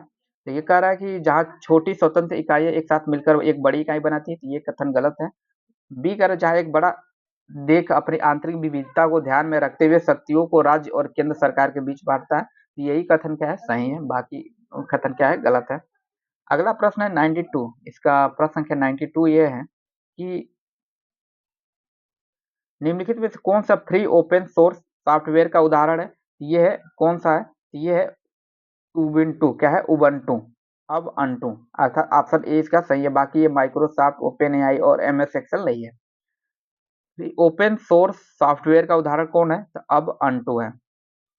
उसके बाद अगला प्रश्न है 93, ये कह रहे निम्न में से सही चुने। तो प्रतिरेखा क्या कह रहा है? प्रतिच्छेदी रेखा। तो देखिए प्रतिच्छेदी रेखा ना अद्वितीय हल है। उसके बाद समानांतर रेखा, ये कोई हल नहीं है। और संपाती रेखा अनंत हल है। तो ए का थर्ड और बी का 2 हो जाएगा, सी का 1 हो जाएगा। ऑप्शन नंबर सी इसलिए इसका क्या हो जाएगा? सही हो जाएगा। अगला प्रश्न देखते हैं, प्रश्न संख्या 94। ये कह रहा है कि त्रिज्या त्रिज्या 27 सेंटीमीटर, ऊंचाई 24 सेंटीमीटर। तो निम्न में से कौन सा सही नहीं है? तो इसकी तिरछी ऊंचाई 25 सेंटीमीटर, ये गलत हो जाएगा। वक्रकार क्षेत्रफल 550 सेंटीमीटर, ये भी क्या है? गलत है। आयतन कितना दिया है? 1232 सेंटीमीटर, ये भी क्या गलत हो जाएगा। बल्कि इसका संपूर्ण क्षेत्रफल कितना होगा? 6342 सेंटीमीटर स्क्वायर, इसलिए ऑप्शन डी इसका सही हो जाएगा। इसको आप लोग सॉल्व कर लीजिएगा, ठीक है। उसके बाद कर रहा है मिलान कीजिए। एक तरफ से ट्रॉफी दिया है, उसके दूसरे तरफ से क्या दिया है? खेल दिया है। तो रणजी ट्रॉफी, इसको हम लोग छोटा करते हैं, कौन से मिलान देखते हैं इसको। तो देखिए रणजी ट्रॉफी किससे संबंधित है? तो रणजी ट्रॉफी जो है ना, ये है आपका क्रिकेट से संबंधित है। अभी हाल ही में जो अभी हो ही रहा था। तो ए का क्या हो जाएगा? 2 हो जाएगा। डूरंड कप किससे संबंधित है? तो देखिए डूरंड कप जो है, एक मिनट इसको,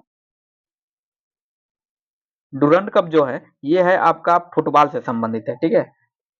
डूरंड रणजी ट्रॉफी क्रिकेट से, डूरंड कप किससे है? तो ये फुटबॉल से। और आगा खा कप किससे संबंधित है? तो देखिए आगा खा कप जो है ये आपका ये फुटबॉल से संबंधित है। और डेविस कप एक ही हो जाएगा। क्या है? डेविस कप जो एक ही बचा है ये टेनिस से हो जाएगा, ठीक है। तो इसका जो सही आंसर देखेंगे तो ऑप्शन नंबर सी इसका सही है। ऑप्शन नंबर सी इसका सही है। अगला प्रश्न 96 है। कह रहा है किसी वस्तु का क्रय मूल्य 100% लाभ और 30% जीएसटी और 5% हो तो वस्तु का विक्रय मूल्य क्या होगा? किसी वस्तु का क्रय मूल्य कितना? 1000 रुपया, लाभ 30% और जीएसटी 5%, तो वस्तु का विक्रय मूल्य क्या होगा? इसका जो विक्रय मूल्य होगा 1365 होगा। इसमें 30% लाभ और 5% जीएसटी जोड़ने के बाद से इसका जो आएगा 1365 होगा। उसके बाद कह रहा है बेकिंग पाउडर का उपयोग किसमें नहीं होता है? तो देखिए केक बनाने में किया जाता है और ब्रेड बनाने में भी किया जाता है। बाकी प्लास्टर ऑफ पेरिस में बेकिंग पाउडर का निर्माण नहीं किया जाता है, इसलिए ऑप्शन सी सही है। बाकी बिस्कुट बनाने में भी किया जाता है। अगला प्रश्न है सुमेलित कीजिए। ये वायु से संबंधित प्रश्न है। इसमें कह रहा है लाइसोसोम। तो देखिए लाइसोसोम किससे क्या कहा जाता है? तो इसको आत्महत्या की थैली कहा जाता है। उसके बाद राइबोसोम, तो ये प्रोटीन का संश्लेषण करता है, इसलिए बी का 4 हो जाएगा। और प्रोकैरियोटिक, तो सी का क्या हो जाएगा? 1 हो जाएगा, अर्थात एक कोशिकीय है। और यूकैरियोटिक क्या है? तो ये बहुकोशिकीय है, अर्थात डी का क्या हो जाएगा? 2 हो जाएगा। तो ऑप्शन नंबर बी इसका क्या है? सही है। अगला है प्रश्न संख्या 99। यह कह रहा है संविधान में समाजवाद, सामाजिक समानता और समन्वय हेतु धर्मनिरपेक्षता शब्द धार्मिक सहिष्णुता हेतु किस संविधान संशोधन द्वारा जोड़ा गया है? ये जोड़ा गया है 42वें संविधान संशोधन अधिनियम द्वारा, इसलिए ऑप्शन ए इसका क्या है? सही है। नेक्स्ट प्रश्न है उत्तक संवर्धन तकनीकी का उपयोग क्या है? उत्तक संवर्धन तकनीकी का उपयोग आमतौर पर किन पौधों के संवर्धन में किया जाता है? ये किया जाता है सजावटी पौधों के रूप में, इसलिए ऑप्शन नंबर बी इसका सही है। और देखिए ये पहले शिफ्ट का प्रश्न था, तो ये पूरी तरह से एक तरह से सॉल्व हो चुका है।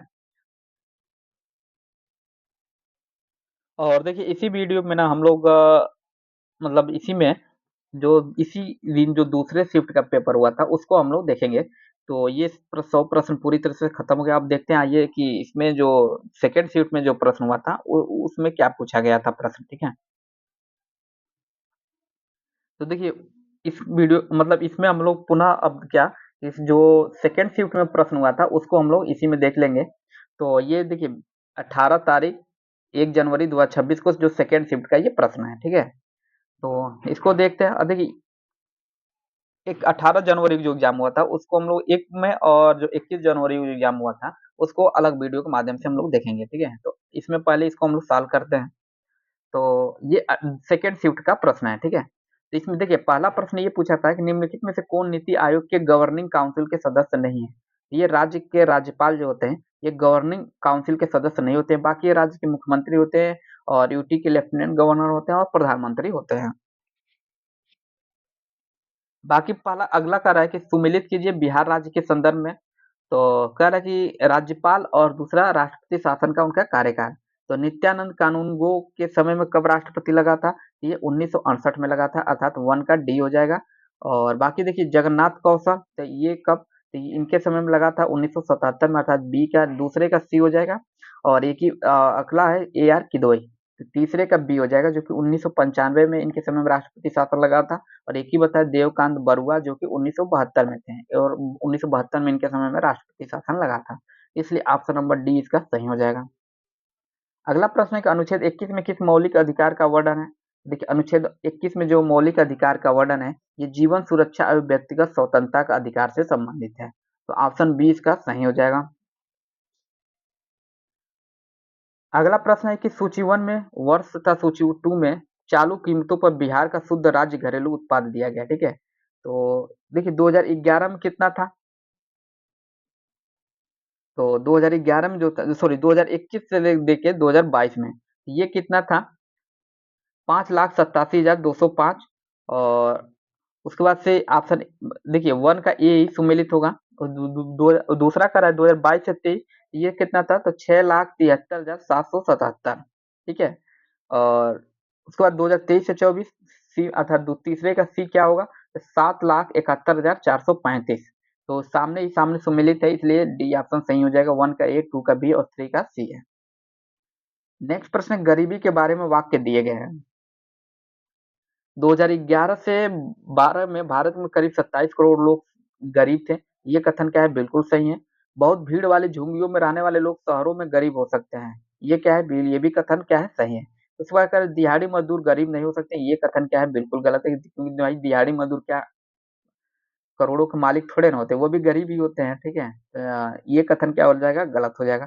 तो ऑप्शन नंबर ए इसका सही हो जाएगा। केवल 1 और 2 क्या है? सही है। अगला प्रश्न इसी में प्रश्न संख्या 6 है। ये कह रहा है उपभोक्ता संरक्षण अधिनियम 2011 के अनुसार, सॉरी 2021 के अनुसार भारत में उपभोक्ता विवाद निवारण प्रणाली की विभिन्न स्तरों को क्षेत्राधिकार सीमा में कौन से विकल्प सही दी गई है? तो इसमें पहला ऑप्शन कह रहा है जिला आयोग 1 करोड़ तक, राज्य आयोग 1 करोड़ से 10 करोड़ तक, और राष्ट्रीय आयोग क्या है? 10 करोड़ से 10 से ऊपर। तो ये कथन क्या है? गलत है। बाकी बी कह रहा है जिला आयोग 50 लाख तक, राज्य आयोग 50 लाख से 2 करोड़ रुपए तक, और राष्ट्रीय आयोग 2 करोड़ से ऊपर। इसलिए ऑप्शन बी इसका सही हो जाएगा।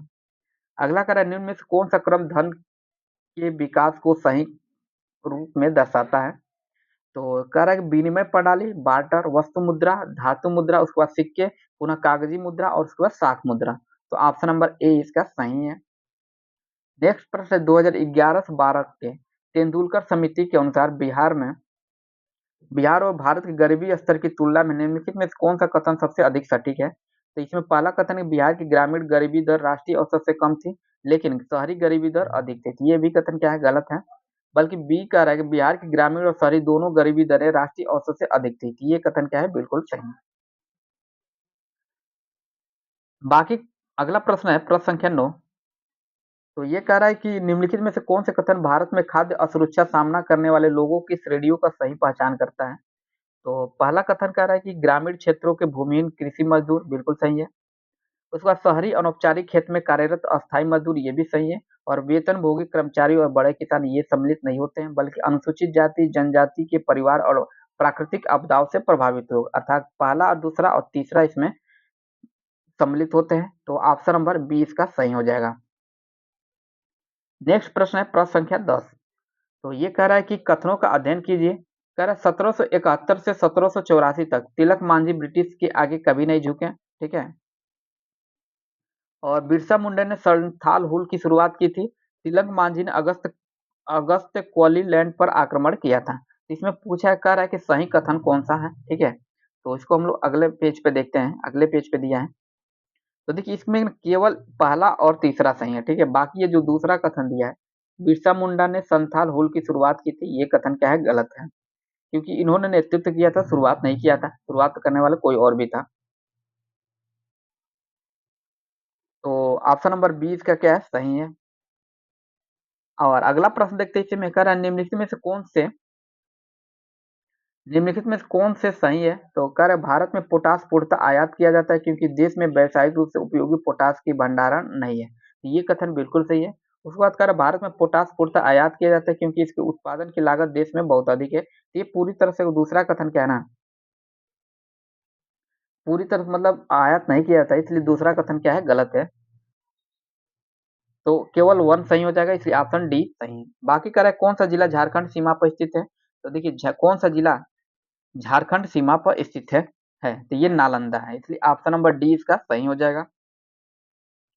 नेक्स्ट प्रश्न है जनगणना 2011 के अनुसार निम्नलिखित में से प्रश्न संख्या 13 कह रहा है जनगणना 2011 के अनुसार निम्नलिखित में से कौन से राज्य में न्यूनतम जनसंख्या घनत्व थी। ये अरुणाचल प्रदेश में थी, ठीक है। ये 17 व्यक्ति प्रति किलोमीटर स्क्वायर थी, इसलिए ऑप्शन ए इसका क्या हो जाएगा, सही हो जाएगा। और अगला प्रश्न है कि बिहार की जनगणना 2011 के अनुसार, बिहार की जनगणना 2011 के अनुसार निम्नलिखित आंकड़ों का मिलान कीजिए। इसमें पहला कह रहा है कि न्यूनतम जनसंख्या घनत्व, तो देखिए न्यूनतम जनसंख्या घनत्व कैमूर में था। उसके बाद से न्यूनतम जनसंख्या युक्त जिला कौन सा था, तो ये था शेखपुरा था। और उच्चतम लिंग अनुपात कहाँ पे था, तो ये उच्चतम लिंग अनुपात जो था ये गोपालगंज में था, अर्थात तीसरे का बी हो जाएगा। और उच्चतम साक्षरता दर कहाँ था, तो ये रोहतास में था, अर्थात चौथे का डी हो जाएगा। इसलिए ऑप्शन नंबर ए इसका क्या है, सही है। अगला प्रश्न है निम्न से कौन सी फसल बिहार में खरीफ तथा रबी दोनों में उगाई जाती है। तो मक्का जो फसल है ना, ये बिहार, केवल बिहार में ही नहीं कहीं भी रबी और खरीफ दोनों रूपों में उगाई जाती है, इसलिए ऑप्शन डी सही है। बाकी 2011 की जनगणना के अनुसार प्रश्न संख्या 16 कि 2011 के जनगणना के अनुसार बिहार की जनसंख्या ग्रामीण क्षेत्र में निवास करती है कितनी, ये 88.71% ग्रामीण क्षेत्र में निवास करती है। नेक्स्ट प्रश्न है कि महान हिमालय में अवस्थित निम्नलिखित शिखरों का, महान हिमालय में अवस्थित निम्नलिखित शिखरों का परिचय से पूर्व का सही क्रम में कौन सा है। तो देखिए इसमें पूछा है कहाँ पे, पश्चिम से पूर्व दिशा में, ठीक है। तो पहले नंगा पर्वत आएगा, फिर माउंट एवरेस्ट, फिर नंदा देवी, उसके बाद से क्या है, कंचनजंगा। इसलिए ऑप्शन डी इसका सही है। नेक्स्ट प्रश्न निम्नलिखित में से कौन से क्षेत्र में मैंग्रोव वन का सर्वाधिक प्रतिशत पाया जाता है। ये पश्चिम बंगाल में सबसे ज्यादा ज्यादा जो मैंग्रोव वन है पाया जाता है, अर्थात ऑप्शन ए इसका सही है। अगला प्रश्न निम्नलिखित में से कौन सा युग्म सुमेलित नहीं है। तो इसमें कह रहा है कि कुद्रेमुखु, तो देखिए कुद्रेमुखु कर्नाटक में बिल्कुल सही सम्मिलित है। बाकी ये कोरापुट का है, ये छत्तीसगढ़, तो ये क्या है, सही सम्मिलित नहीं है, क्योंकि कोरापुट जो है ना ये उड़ीसा में है। कहाँ पे, उड़ीसा में है। तो बाकी ये कटनी कहाँ पे है, मध्य प्रदेश में। सिंह भूमि कहाँ है, झारखंड में। तो देखिए बी सही सम्मिलित नहीं था, तो बी सही हो जाएगा, क्योंकि पूछा है कौन सम्मिलित नहीं है। अगला प्रश्न कर रहा है भारत के संविधान के संबंध में सूचियां सुमेलित कीजिए तथा सही कूट से चयन कीजिए। पहला देख रहा है इसका है सूची वन, जो अनुच्छेद दिया, दूसरे सूची में उसका प्रावधान दिया है। तो देखिए अनुच्छेद 19(1)(a) में क्या कहा गया है, इसमें कहा गया है कि वाक स्वतंत्र और अभिव्यक्ति की स्वतंत्रता के बारे में कहा गया था, ए का थर्ड हो जाएगा। 19(1)(d) में क्या कहा गया है, तो देखिए 19(1)(d) में कहा गया कि संगठन संगठन या संघ बनाने की स्वतंत्रता होगी, अर्थात बी का क्या हो जाएगा, वन हो जाएगा। और 19(1)(d) में क्या कहा गया है, तो देखिए 19(1)(d) में कहा गया है कि भारत के राज्य क्षेत्र में सर्वत्र और बाद संचरण की स्वतंत्रता होगी, अर्थात सी का फोर्थ से सम्मिलित होगा। और 19(1)(g) में क्या कहा गया है, एक ही बचा है कोई वृत्ति, उपजीविका, व्यापार या कारोबार करने की स्वतंत्रता, अर्थात इसका डी का थर्ड से सम्मिलित, सेकंड से सम्मिलित होगा, तो इसलिए ऑप्शन नंबर ए इसका सही हो जाएगा। अगला प्रश्न कह रहा है कि निम्नलिखित में से कौन सी भाषाएं मूलतः भारतीय संविधान के अनुसूची 8 में थीं। निम्नलिखित में से कौन सी भाषाएं मूलतः भारतीय संविधान के अनुसूची 8 में थीं। तो देखिए इसमें पहला कह रहा है तमिल, बिल्कुल था। और उसके बाद कह रहा है तेलुगु, तो ये भी था। और क्या था, तमिल, तेलुगु और संस्कृत। बाकी ये नेपाली और डोगरी बाद में संविधान संशोधन के माध्यम से जोड़ा गया था। तो ए सी डी, तो देखिए A C D option number D में सही है, ऑप्शन नंबर डी में, इसलिए ऑप्शन डी इसका सही हो जाएगा। अगला कह रहा है सरकार के विभिन्न स्तरों पर सत्ता का बंटवारा क्या कहलाता है, तो ये कहलाता है संघवाद। तो देखिए संघवाद में है ना, विभिन्न जो इनका जो जो अधिकार होता है संविधान में स्पष्ट रूप से व्याख्यित होता है कि किसका क्या अधिकार है, तो ऑप्शन ए इसका सही हो जाएगा। अगला है प्रश्न संख्या 23, तो ये कह रहा है कि फर्स्ट पास्ट द पोस्ट प्रणाली के संदर्भ में निम्नलिखित कथनों पर विचार करें। तो इसमें पहला कह रहा है इस प्रणाली में जिसके पास अन्य उम्मीदवारों से अधिक वोट होते हैं उसे निर्वाचित घोषित कर दिया जाता है, बिल्कुल सही है। उसके बाद कह रहा है जीतने वाले उम्मीदवार को बहुमत हासिल करना होता है, ऐसा नहीं है, बिल्कुल ये गलत है। और तीसरा कथन कह रहा है चुनावी मोड में उम्मीदवार दूसरों से आगे रहता है वही विजेता होता है, बिल्कुल सही है। अर्थात चौथा करना चुनाव की यह पद्धति भारतीय संविधान में निर्धारित नहीं है। तो ये भी कथन क्या है, गलत है, अर्थात पहला और तीसरा सही है, इसलिए ऑप्शन नंबर सी इसका सही हो जाएगा। नेक्स्ट प्रश्न है प्रश्न संख्या 24। तो ये कह रहा है कि 42वें भारतीय संविधान के संशोधन से संबंधित क्या है? तो भारतीय संविधान में मूल कर्तव्य जोड़े गए थे, बिल्कुल सही है। और लोकसभा का कार्यकाल 5 वर्ष से बढ़ाकर 6 वर्ष कर दिया गया था, तो ये भी कथन क्या है, सही है। अर्थात दोनों कथन सही है। ऑप्शन में देखते हैं क्या दिया है। अच्छा, आप वहीं और भी स्टेटमेंट है, तीसरा भी है इसमें। ये कह रहे हैं संपत्ति के अधिकार को मौलिक अधिकार की सूची से हटा दिया गया था, ये कथन क्या है, गलत है, क्योंकि संपत्ति के अधिकार को मौलिक अधिकार से हटाया गया था 44वें संविधान संशोधन 1978 के माध्यम से, ठीक है। बाकी चौथा कह रहा है प्रस्तावना में संशोधन किए गए थे, बिल्कुल कहीं किए गए थे, क्योंकि प्रस्तावना में ही समाजवाद, पंथनिरपेक्ष और अखंडता शब्द जोड़ा गया था इसी के माध्यम से, ठीक है। तो और अखंडता, ये 3 शब्द इसी संविधान संशोधन के माध्यम से जोड़े गए थे। तो देखिए तीसरा केवल गलत है, बाकी 1, 2 और 4 सही, इसलिए ऑप्शन डी सही हो जाएगा। और अगला प्रश्न है प्रश्न संख्या 25। यह कह रहा है निम्नलिखित में से कौन सा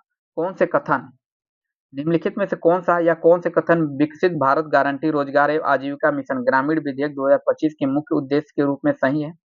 तो इसमें पहला कथन कर रहा है कि ग्रामीण रोजगार योजनाओं का निजीकरण करना और सरकारी सहकारी सहायता कम करना चाहिए, ये कथन क्या है, गलत है। इसके बाद प्रत्येक ग्रामीण परिवार में अधिकतम 125 दिनों तक मजदूरी पर रोजगार की वैधानिक गारंटी प्रदान करना। तो देखिए दूसरा ही कथन क्या है, केवल सही है। तो ऑप्शन ए में दिया है केवल कथन 2 सही, इसलिए ऑप्शन ए इसका सही हो जाएगा। अगला प्रश्न है रणथंभौर राष्ट्रीय उद्यान किस राज्य में स्थित है? तो देखिए रणथंभौर राष्ट्रीय उद्यान जो है ये राजस्थान में है, इसलिए ऑप्शन डी इसका सही है। नेक्स्ट प्रश्न, यदि किसी राज्य का कोई नेता दूसरे राज्य के लोगों को अपने राज्य में काम करने से रोकता है, तो इस परिस्थिति में मौलिक अधिकार का उल्लंघन क्या होगा? तो उनके स्वतंत्रता का अधिकार का उल्लंघन होगा, इसलिए ऑप्शन सी इसका सही है। अगला कह रहा है कि स्वीप संदर्भित किससे करता है? तो स्वीप जो है ना ये भारत निर्वाचन आयोग से संबंधित है। उसके बाद कह रहा है प्रश्न संख्या 29, निम्नलिखित में से किसे 2019 में भारत रत्न सम्मान नहीं दिया गया था? तो देखिए नानाजी देशमुख को दिया गया था, भूपेंद्र कुमार हजारिका को दिया गया था, प्रणब मुखर्जी को दिया गया था, बल्कि लाल कृष्ण आडवाणी को 2019 में नहीं दिया गया था। तो इसलिए ऑप्शन बी इसका सही हो जाएगा। अगला प्रश्न कह रहा है ज्ञानपीठ सम्मान के संदर्भ में कौन सा युग्म सुमेलित नहीं है, ठीक है। तो अमिताभ घोष, तो इनको बंगाली भाषा में नहीं दिया गया था, बाकी कृष्णा सोबती हिंदी भाषा के लिए दिया गया था ज्ञानपीठ सम्मान, रघुवीर चौधरी गुजराती भाषा के लिए और दामोदर मोंजे कोंकणी के लिए। तो ऑप्शन नंबर ए ही गलत है, इसलिए ऑप्शन ए इसका सही हो जाएगा। उसके बाद कह रहा है कि पारिस्थितिकी तंत्र शब्द सर्वप्रथम किसके द्वारा दिया गया था? तो देखिए पारिस्थितिकी तंत्र सबसे पहले दिया गया था एनजी टांसले के द्वारा, इसलिए ऑप्शन बी इसका सही हो जाएगा। अगला है कि सुजनी कला का संबंध किस राज्य से है? किसका है सुजनी कला का संबंध? तो देखिए सुजनी कला का जो संबंध है ये है आपका राजस्थान से, इसलिए ऑप्शन नंबर डी इसका सही हो जाएगा। नेक्स्ट प्रश्न, निम्नलिखित में से कौन सा राज्य आदि महोत्सव 2025 के उद्घाटन समारोह में प्रस्तुत छऊ नृत्य से संबंधित है? ये झारखंड से है, इसलिए ऑप्शन ए इसका सही हो जाएगा। और अगला प्रश्न है कि हाल ही में जीआई टैग प्राप्त करने वाली पुष्प शिल्प मड़िक्का मलाई का संबंध किस राज्य से है? ये तमिलनाडु से है। तो किसका पूछा है, मड़िक्का मलाई का संबंध, तो तमिलनाडु से, इसलिए ऑप्शन ए इसका सही हो जाएगा। नेक्स्ट प्रश्न है कौन सा देश 16 वर्ष से कम के बच्चों को social media platform out account बनाने से रोकने वाला पहला देश बन गया है? ये ऑस्ट्रेलिया, अर्थात ऑस्ट्रेलिया में 16 वर्ष से कम के उम्र के व्यक्ति सोशल मीडिया पर अपना अकाउंट नहीं बना सकते हैं। नेक्स्ट प्रश्न है 36। तो ये कह रहा है कि लोकप्रिय रूप से ऑस्कर के रूप में जाने वाले पुरस्कार का आधिकारिक नाम क्या है? इसका जो ऑस्कर पुरस्कार दिया जाता है इसका आधिकारिक नाम क्या है? एकेडमी अवार्ड ऑफ मेरिट, अर्थात ऑप्शन नंबर बी इसका सही हो जाएगा। उसके बाद कह रहे हैं आर्य समाज की स्थापना किसने और किस वर्ष किया था? तो देखिए आर्य समाज की स्थापना प्रश्न संख्या 37 ये स्वामी दयानंद सरस्वती ने किया था 1875 ईस्वी में। और नेक्स्ट प्रश्न है 38, कह रहे हैं तालाब की मछलियां पुस्तक के लेखक कौन? तालाब की मछलियां इस पुस्तक के लेखक कौन है? ये है श्री नागार्जुन, अर्थात ऑप्शन नंबर डी इसका सही हो जाएगा। उसके बाद अगला है कि अंतर्राष्ट्रीय शांति दिवस किस तारीख को मनाया जाता है? तो देखिए अंतर्राष्ट्रीय शांति दिवस जो मनाया जाता है ना 21 सितंबर को मनाया जाता है, इसलिए ऑप्शन ई इसका सही है। नेक्स्ट प्रश्न है अंतरिक्ष में जाने वाला प्रथम व्यक्ति कौन था? अंतरिक्ष में जाने वाला प्रथम व्यक्ति कौन था? तो ये यूरी गागरिन, जो कि उसमें सोवियत संघ से संबंध मतलब सोवियत संघ से थे। अगला है प्रश्न संख्या 41। तो ये कह रहा है कि दूरसंचार विभाग ने साइबर अपराधों से लड़ने के लिए कौन सा प्लेटफॉर्म लॉन्च किया? ये दूरसंचार विभाग ने साइबर अपराधों से लड़ने के लिए चक्षु नामक प्लेटफॉर्म को लॉन्च किया है। अगला है कि एक एक ब्लॉग, इसमें जो खाली स्थान दिया है, इसमें होगा एक ब्लॉग एक सामान्य वेबसाइट की तरह होता है, लेकिन इसका उद्देश्य लोगों की निजी राय, शौक, रुचियां, टिप्पणियां आदि को साझा करना होता है। ठीक है, तो ऑप्शन नंबर ए इसका सही है। अगला, निम्नलिखित में से कौन से पारितंत्र का एक जैविक घटक है? तो जैविक घटक पूछा है, तो पौधे क्या है? एक तरह से जैविक घटक है, बाकी पानी, सूर्य प्रकाश और मिट्टी जो है ये जैविक घटक नहीं है। अगला क्या है? भारतीय सैन्य अकादमी।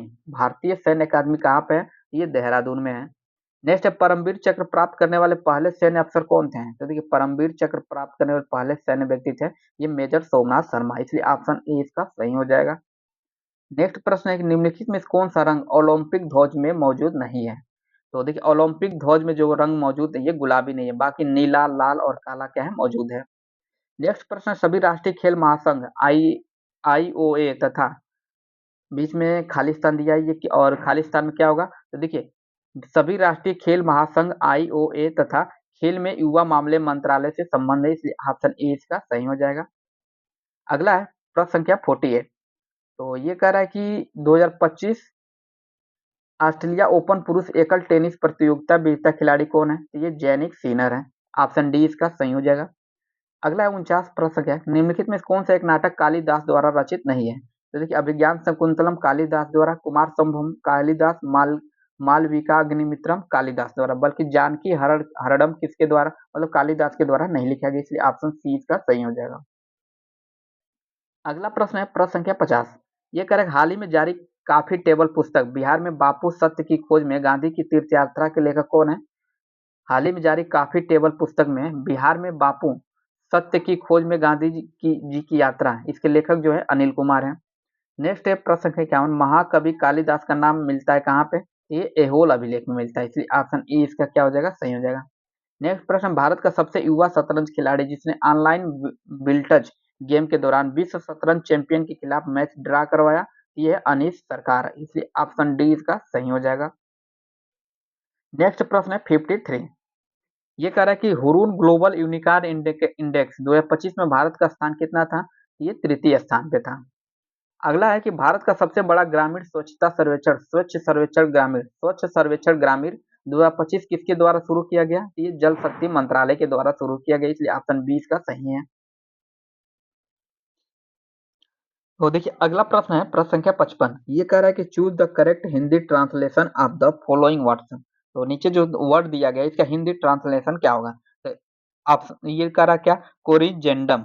कोरिजेंडम का हिंदी क्या होगा? तो देखते हैं इसका कोरिजेंडम का हिंदी क्या होता है।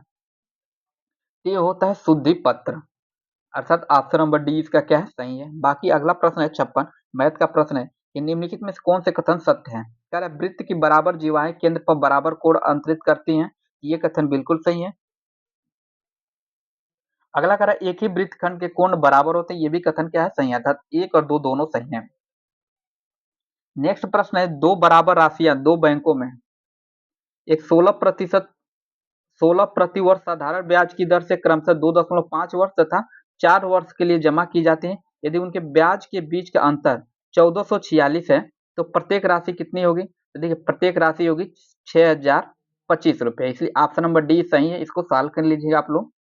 नेक्स्ट प्रश्न है कि एक मंदिर के खंभे बेलनाकार आकार के हैं, यदि प्रत्येक खंभे की गोलाकार आधार की त्रिज्या 30 सेंटीमीटर है और ऊंचाई 20 मीटर है, तो ऐसे 21 खंभों को बनाने के लिए कितने कंक्रीट मिश्रण की आवश्यकता होगी?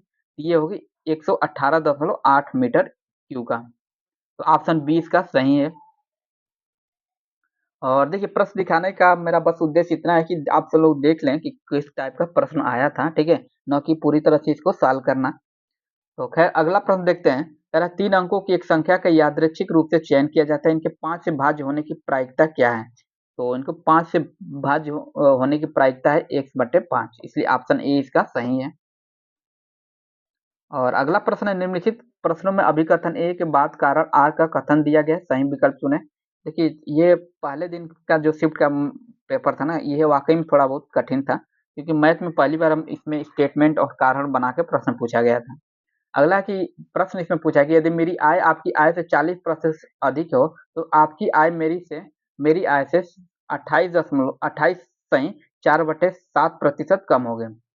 तो बिल्कुल कथन क्या है? सही है। उसके बाद कह रहा है कारण कह रहा है यदि ए का मान बी से x% अधिक हो तो बी का मान ए से, ये फार्मूला ही दे दिया है, ठीक है, और सॉल्व करने के बाद से यही मान आएगा इसका। तो देखिए कथन और कारण दोनों सही है, और कथन जो है ना इसका सही स्पष्टीकरण कर रहा है, इसलिए ऑप्शन डी इसका सही हो जाएगा। अगला प्रश्न है प्रश्न संख्या 61। तो ये कह रहा है कि लीना ने 100 अंकित वाला पेन और 400 अंकित वाला डब्बा खरीदा और उसे 20% पेन तथा 15% डब्बा पर छूट मिला, ठीक है। और इसमें कह रहा है दुकानदार ने गलती से पेन पर प्रति 15% और डब्बा पर 20% की छूट दी। तो ऑप्शन ए में कह रहा है क्या इसका हो जाएगा कि लीना वास्तविक राशि से 15% कम चुकाती है, बाकी कोई कुल भुगतान में कोई बदलाव नहीं है, ये भी गलत है। लीना वास्तविक राशि 10% अधिक 10 रुपया अधिक चुकाती है, या लीना वास्तविक राशि से 15 अधिक चुकाती है, ये भी क्या है? गलत है। बाकी ऑप्शन नंबर ए इसका सही हो जाएगा। एक बार इसको आप लोग अपने स्तर पे देखें, प्रश्न को और सॉल्व करना चाहें तो यहाँ पे रोक के सॉल्व कर सकते हैं। फिर अगला प्रश्न देखते हैं, प्रश्न संख्या 62। तो ये कह रहा है कि अभिकथन ए और कारण आर दोनों कथन दिए गए हैं, सही दिए गए कूट से सही विकल्प को चुनें। तो पहला कह रहा है मिश्रण में एक से अधिक पदार्थ तत्व तथा अथवा यौगिक किसी भी अनुपात में मिले होते हैं। तो ये कथन क्या है? बिल्कुल सही है।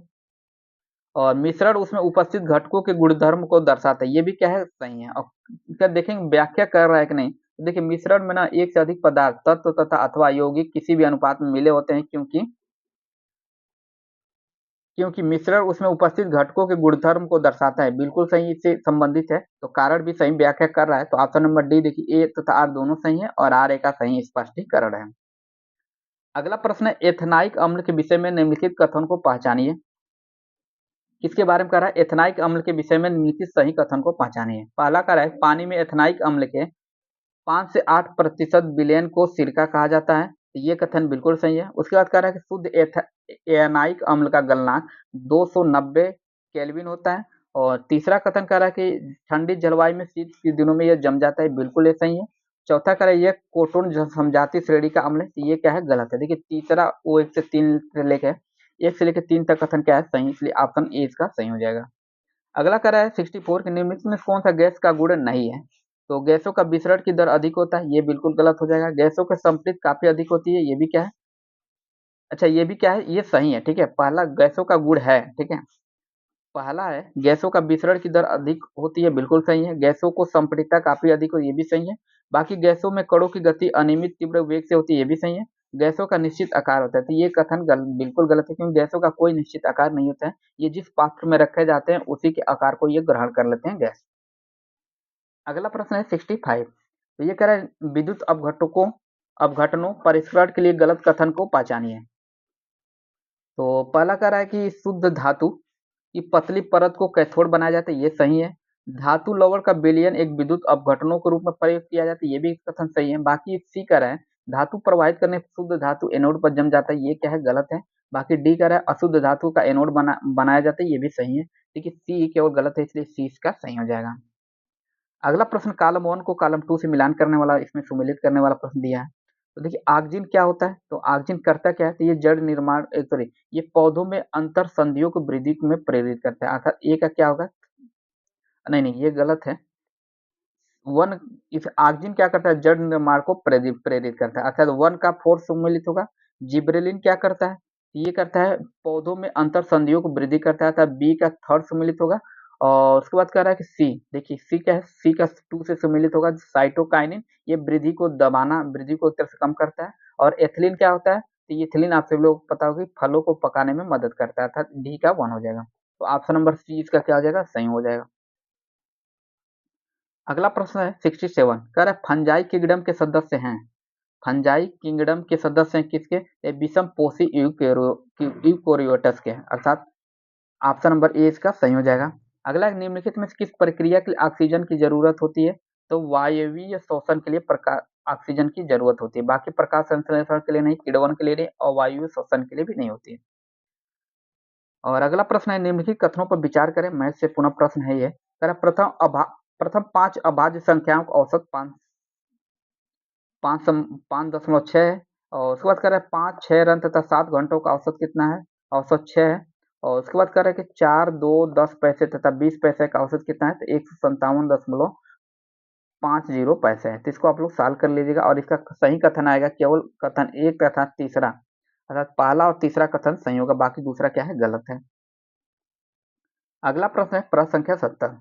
ये कह रहा है, निम्नलिखित कथनों पर विचार करें और सही विकल्प चुनें। यदि आपकी धनराशि साधारण ब्याज पर उधार दी गई तब। तो पहला कथन कह रहा है कि यदि ब्याज दर 50% है तो धनराशि 4 साल में 3 गुनी हो जाएगी। ये कथन क्या है? सही दिया है। बाकी कह रहा है यदि ब्याज दर 75% है तो धनराशि 4 साल में 3 गुनी हो जाएगी। ये कथन क्या है? गलत है। बाकी तीसरा कथन कह रहा है कि यदि ब्याज दर 75% है तो धनराशि 4 साल में 4 गुनी हो जाएगी।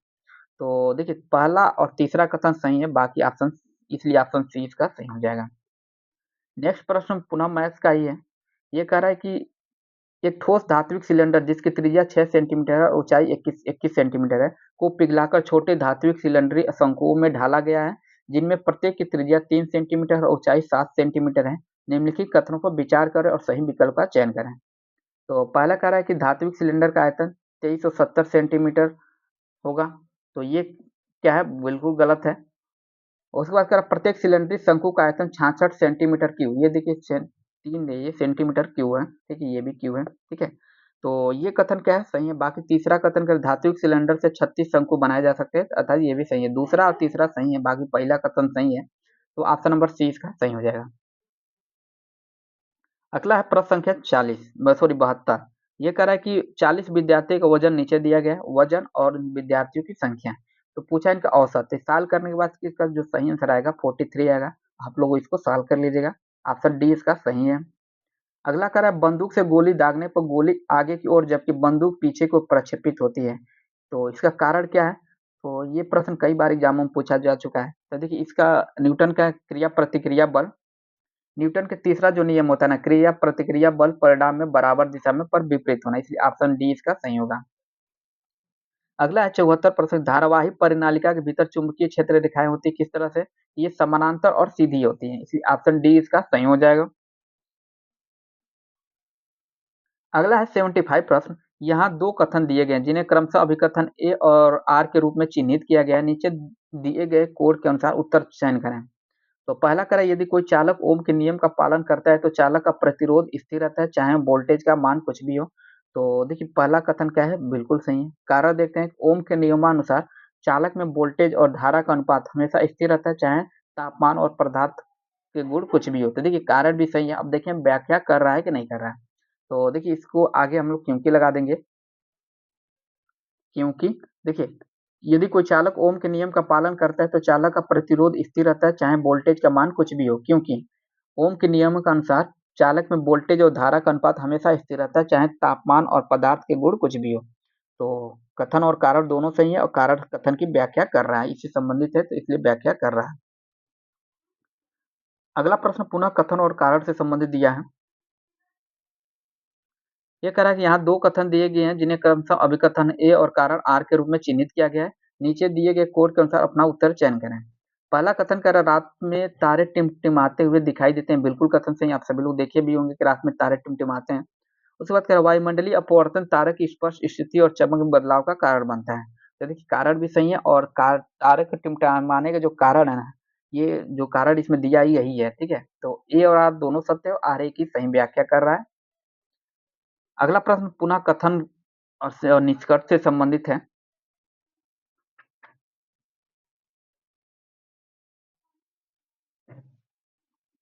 तो देखिए इसमें जो प्रश्न संख्या ये कितना है? 77।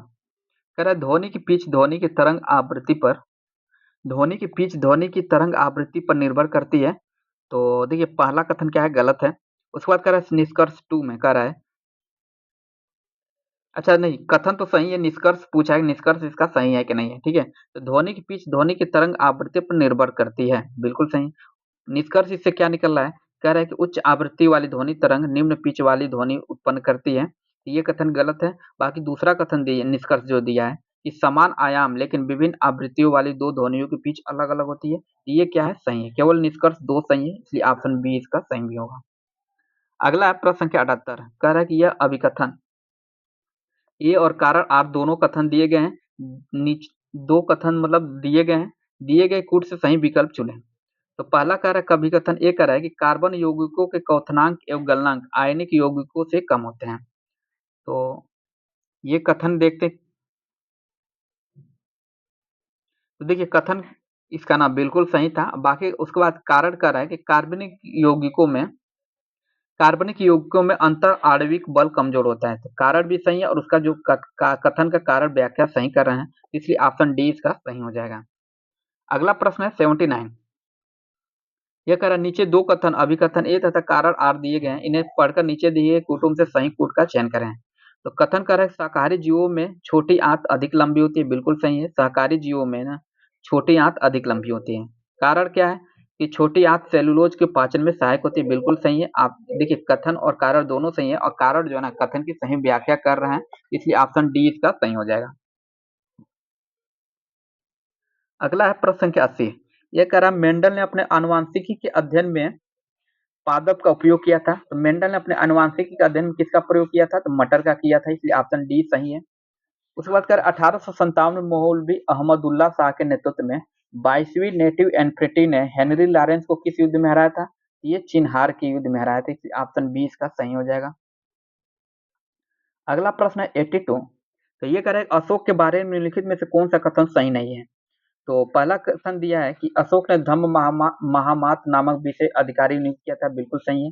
अशोक ने धर्म के प्रचार हेतु शिलालेखों का उपयोग किया, ये भी सही है। अशोक ने पुराणों की रचना को प्रोत्साहित किया था, तो ऐसा कथन बिल्कुल नहीं है। अशोक ने पुराणों की रचना को प्रोत्साहित नहीं किया था, इसलिए ऑप्शन नंबर सी सही हो जाए, क्योंकि पूछा कौन सा कथन सही नहीं है। ठीक है। बाकी डी कह रहा है कि अशोक ने धर्म के प्रचार के माध्यम से अपने साम्राज्य को इकट्ठा रखने का प्रयास किया, ये भी कथन सही है। बाकी 83 प्रश्न है निम्नलिखित में से कौन चंपारण किसान आंदोलन में गांधी जी का सहयोगी नहीं था? ये धरणीधर प्रसाद थे, गोरख प्रसाद भी थे, ब्रजकिशोर प्रसाद से भी थे, बाकी जयप्रकाश नारायण है। ये गांधी जी के चंपारण किसान आंदोलन से संबंधित नहीं थे। अगला करें असंगत युग की पहचान करिए। तो पहला करें Russian social democratic workers party, इसकी स्थापना कब की गई थी? 1890 में। तो यही क्या है असंगत है, क्योंकि 1890 में इसकी स्थापना नहीं की गई थी। बाकी रूस की फरवरी क्रांति 1917 में हुआ था। सोशलिस्ट रिवोल्यूशनरी पार्टी 1990 में स्थापित की गई थी और खूनी रविवार 1905 में हुआ था। अगला प्रश्न 85 कि चंद्रगुप्त मौर्य ने किस प्रसिद्ध जैन संत के साथ दक्षिण भारत की यात्रा की थी? ये भद्रबाहु के साथ की थी, इसलिए ऑप्शन डी इसका सही है। अगला प्रश्न है कि बिहार में किसान सभा का संस्थापक नेता कौन था? बिहार में किसान सभा का संस्थापक नेता। तो देखते हैं किसान सभा के जो संस्थापक नेता थे ये कौन थे? तो देखिए किसान सभा के जो संस्थापक नेता थे शाहजहां सोर्ती थे, इसलिए ऑप्शन डी इसका सही हो जाएगा। अगला 87 प्रश्न अमेरिका के स्वतंत्रता संग्राम की घटनाओं को समय क्रम में पहले के बाद की ओर रखें। तो सबसे पहले कौन सी घटना हुई थी?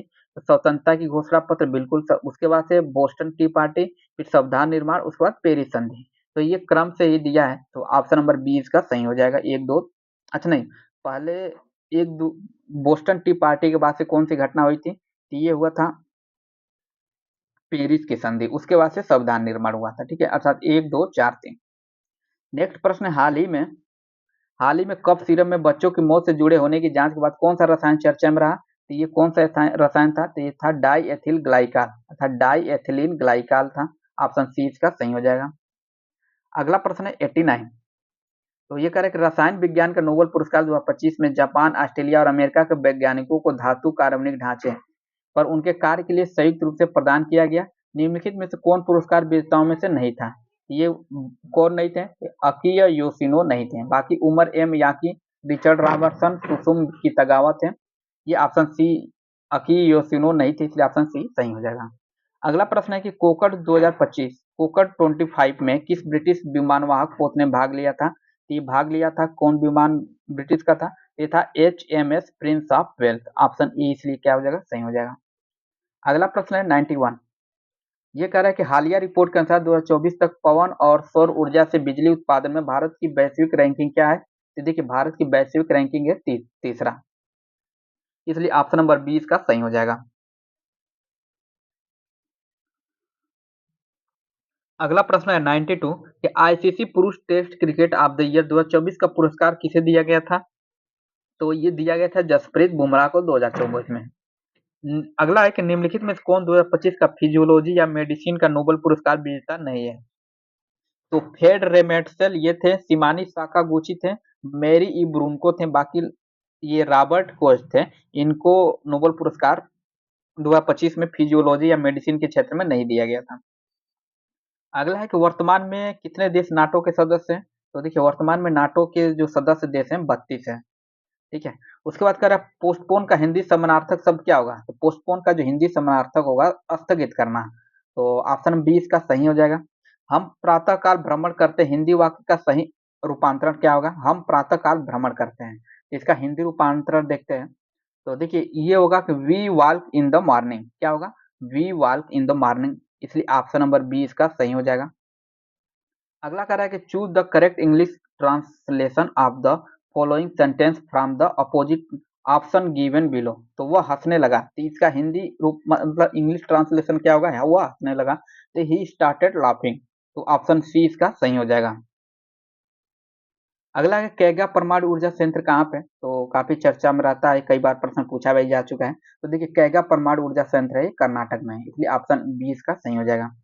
अगला कह रहा है कि choose the most appropriate Hindi version तो ऑफ फॉलोइंग वर्ड्स। ठीक है, इसका क्या कह रहा है? इम्प्यूटी क्या है? इम्प्यूटेशन क्या है? इम्प्यूटेशन का जो हिंदी रूपांतरण क्या होगा? अभ्यारोपण।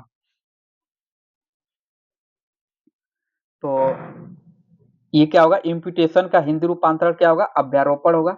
और अगला कर रहा है कि वर्तमान में बिहार विधानसभा का अध्यक्ष कौन है? तो वर्तमान में देखा जाए बिहार विधानसभा के जो अध्यक्ष हैं ये श्री प्रेम कुमार हैं। तो देखिए इसके भी प्रश्न संख्या 100 तक कंप्लीट हो गया। ये 18 जनवरी को जो प्रश्न एग्जाम हुआ था दोनों शिफ्ट में, उस दोनों प्रश्नों को हम लोग देख लिए। और देखिए कहीं क्या है ना कि कुछ गलत वलत हुआ होगा, या आप लोगों को लग रहा है कि ऑप्शन में गलत है या कुछ बोलने में गलत हो गया। तो देखिए ऑप्शन में तो गलत हो भी सकता है, क्योंकि ये कोई हूबहू प्रश्न पत्र तो है नहीं। ये एक तरह से बच्चों की स्मृतियों के आधार पे ही बनाया गया है। तो आप लोग जो कहीं गलत लगे तो उसका कमेंट बॉक्स में जरूर सुझाव दीजिएगा। ठीक है, तो आज के लिए इतना ही। और 21 जनवरी का जो एग्जाम हुआ था ना, उसको भी 21 जनवरी वाला भी दोनों शिफ्ट का प्रश्न हम लोग एक ही वीडियो में देखेंगे, पहले और दूसरे शिफ्ट का जो एग्जाम हुआ था। तो आज के लिए इतना ही। और चैनल को सब्सक्राइब नहीं किए हैं तो जरूर कर लीजिए, ताकि जब भी अगला वीडियो डाला जाए तो इसका नोटिफिकेशन आप लोगों को मिल जाए।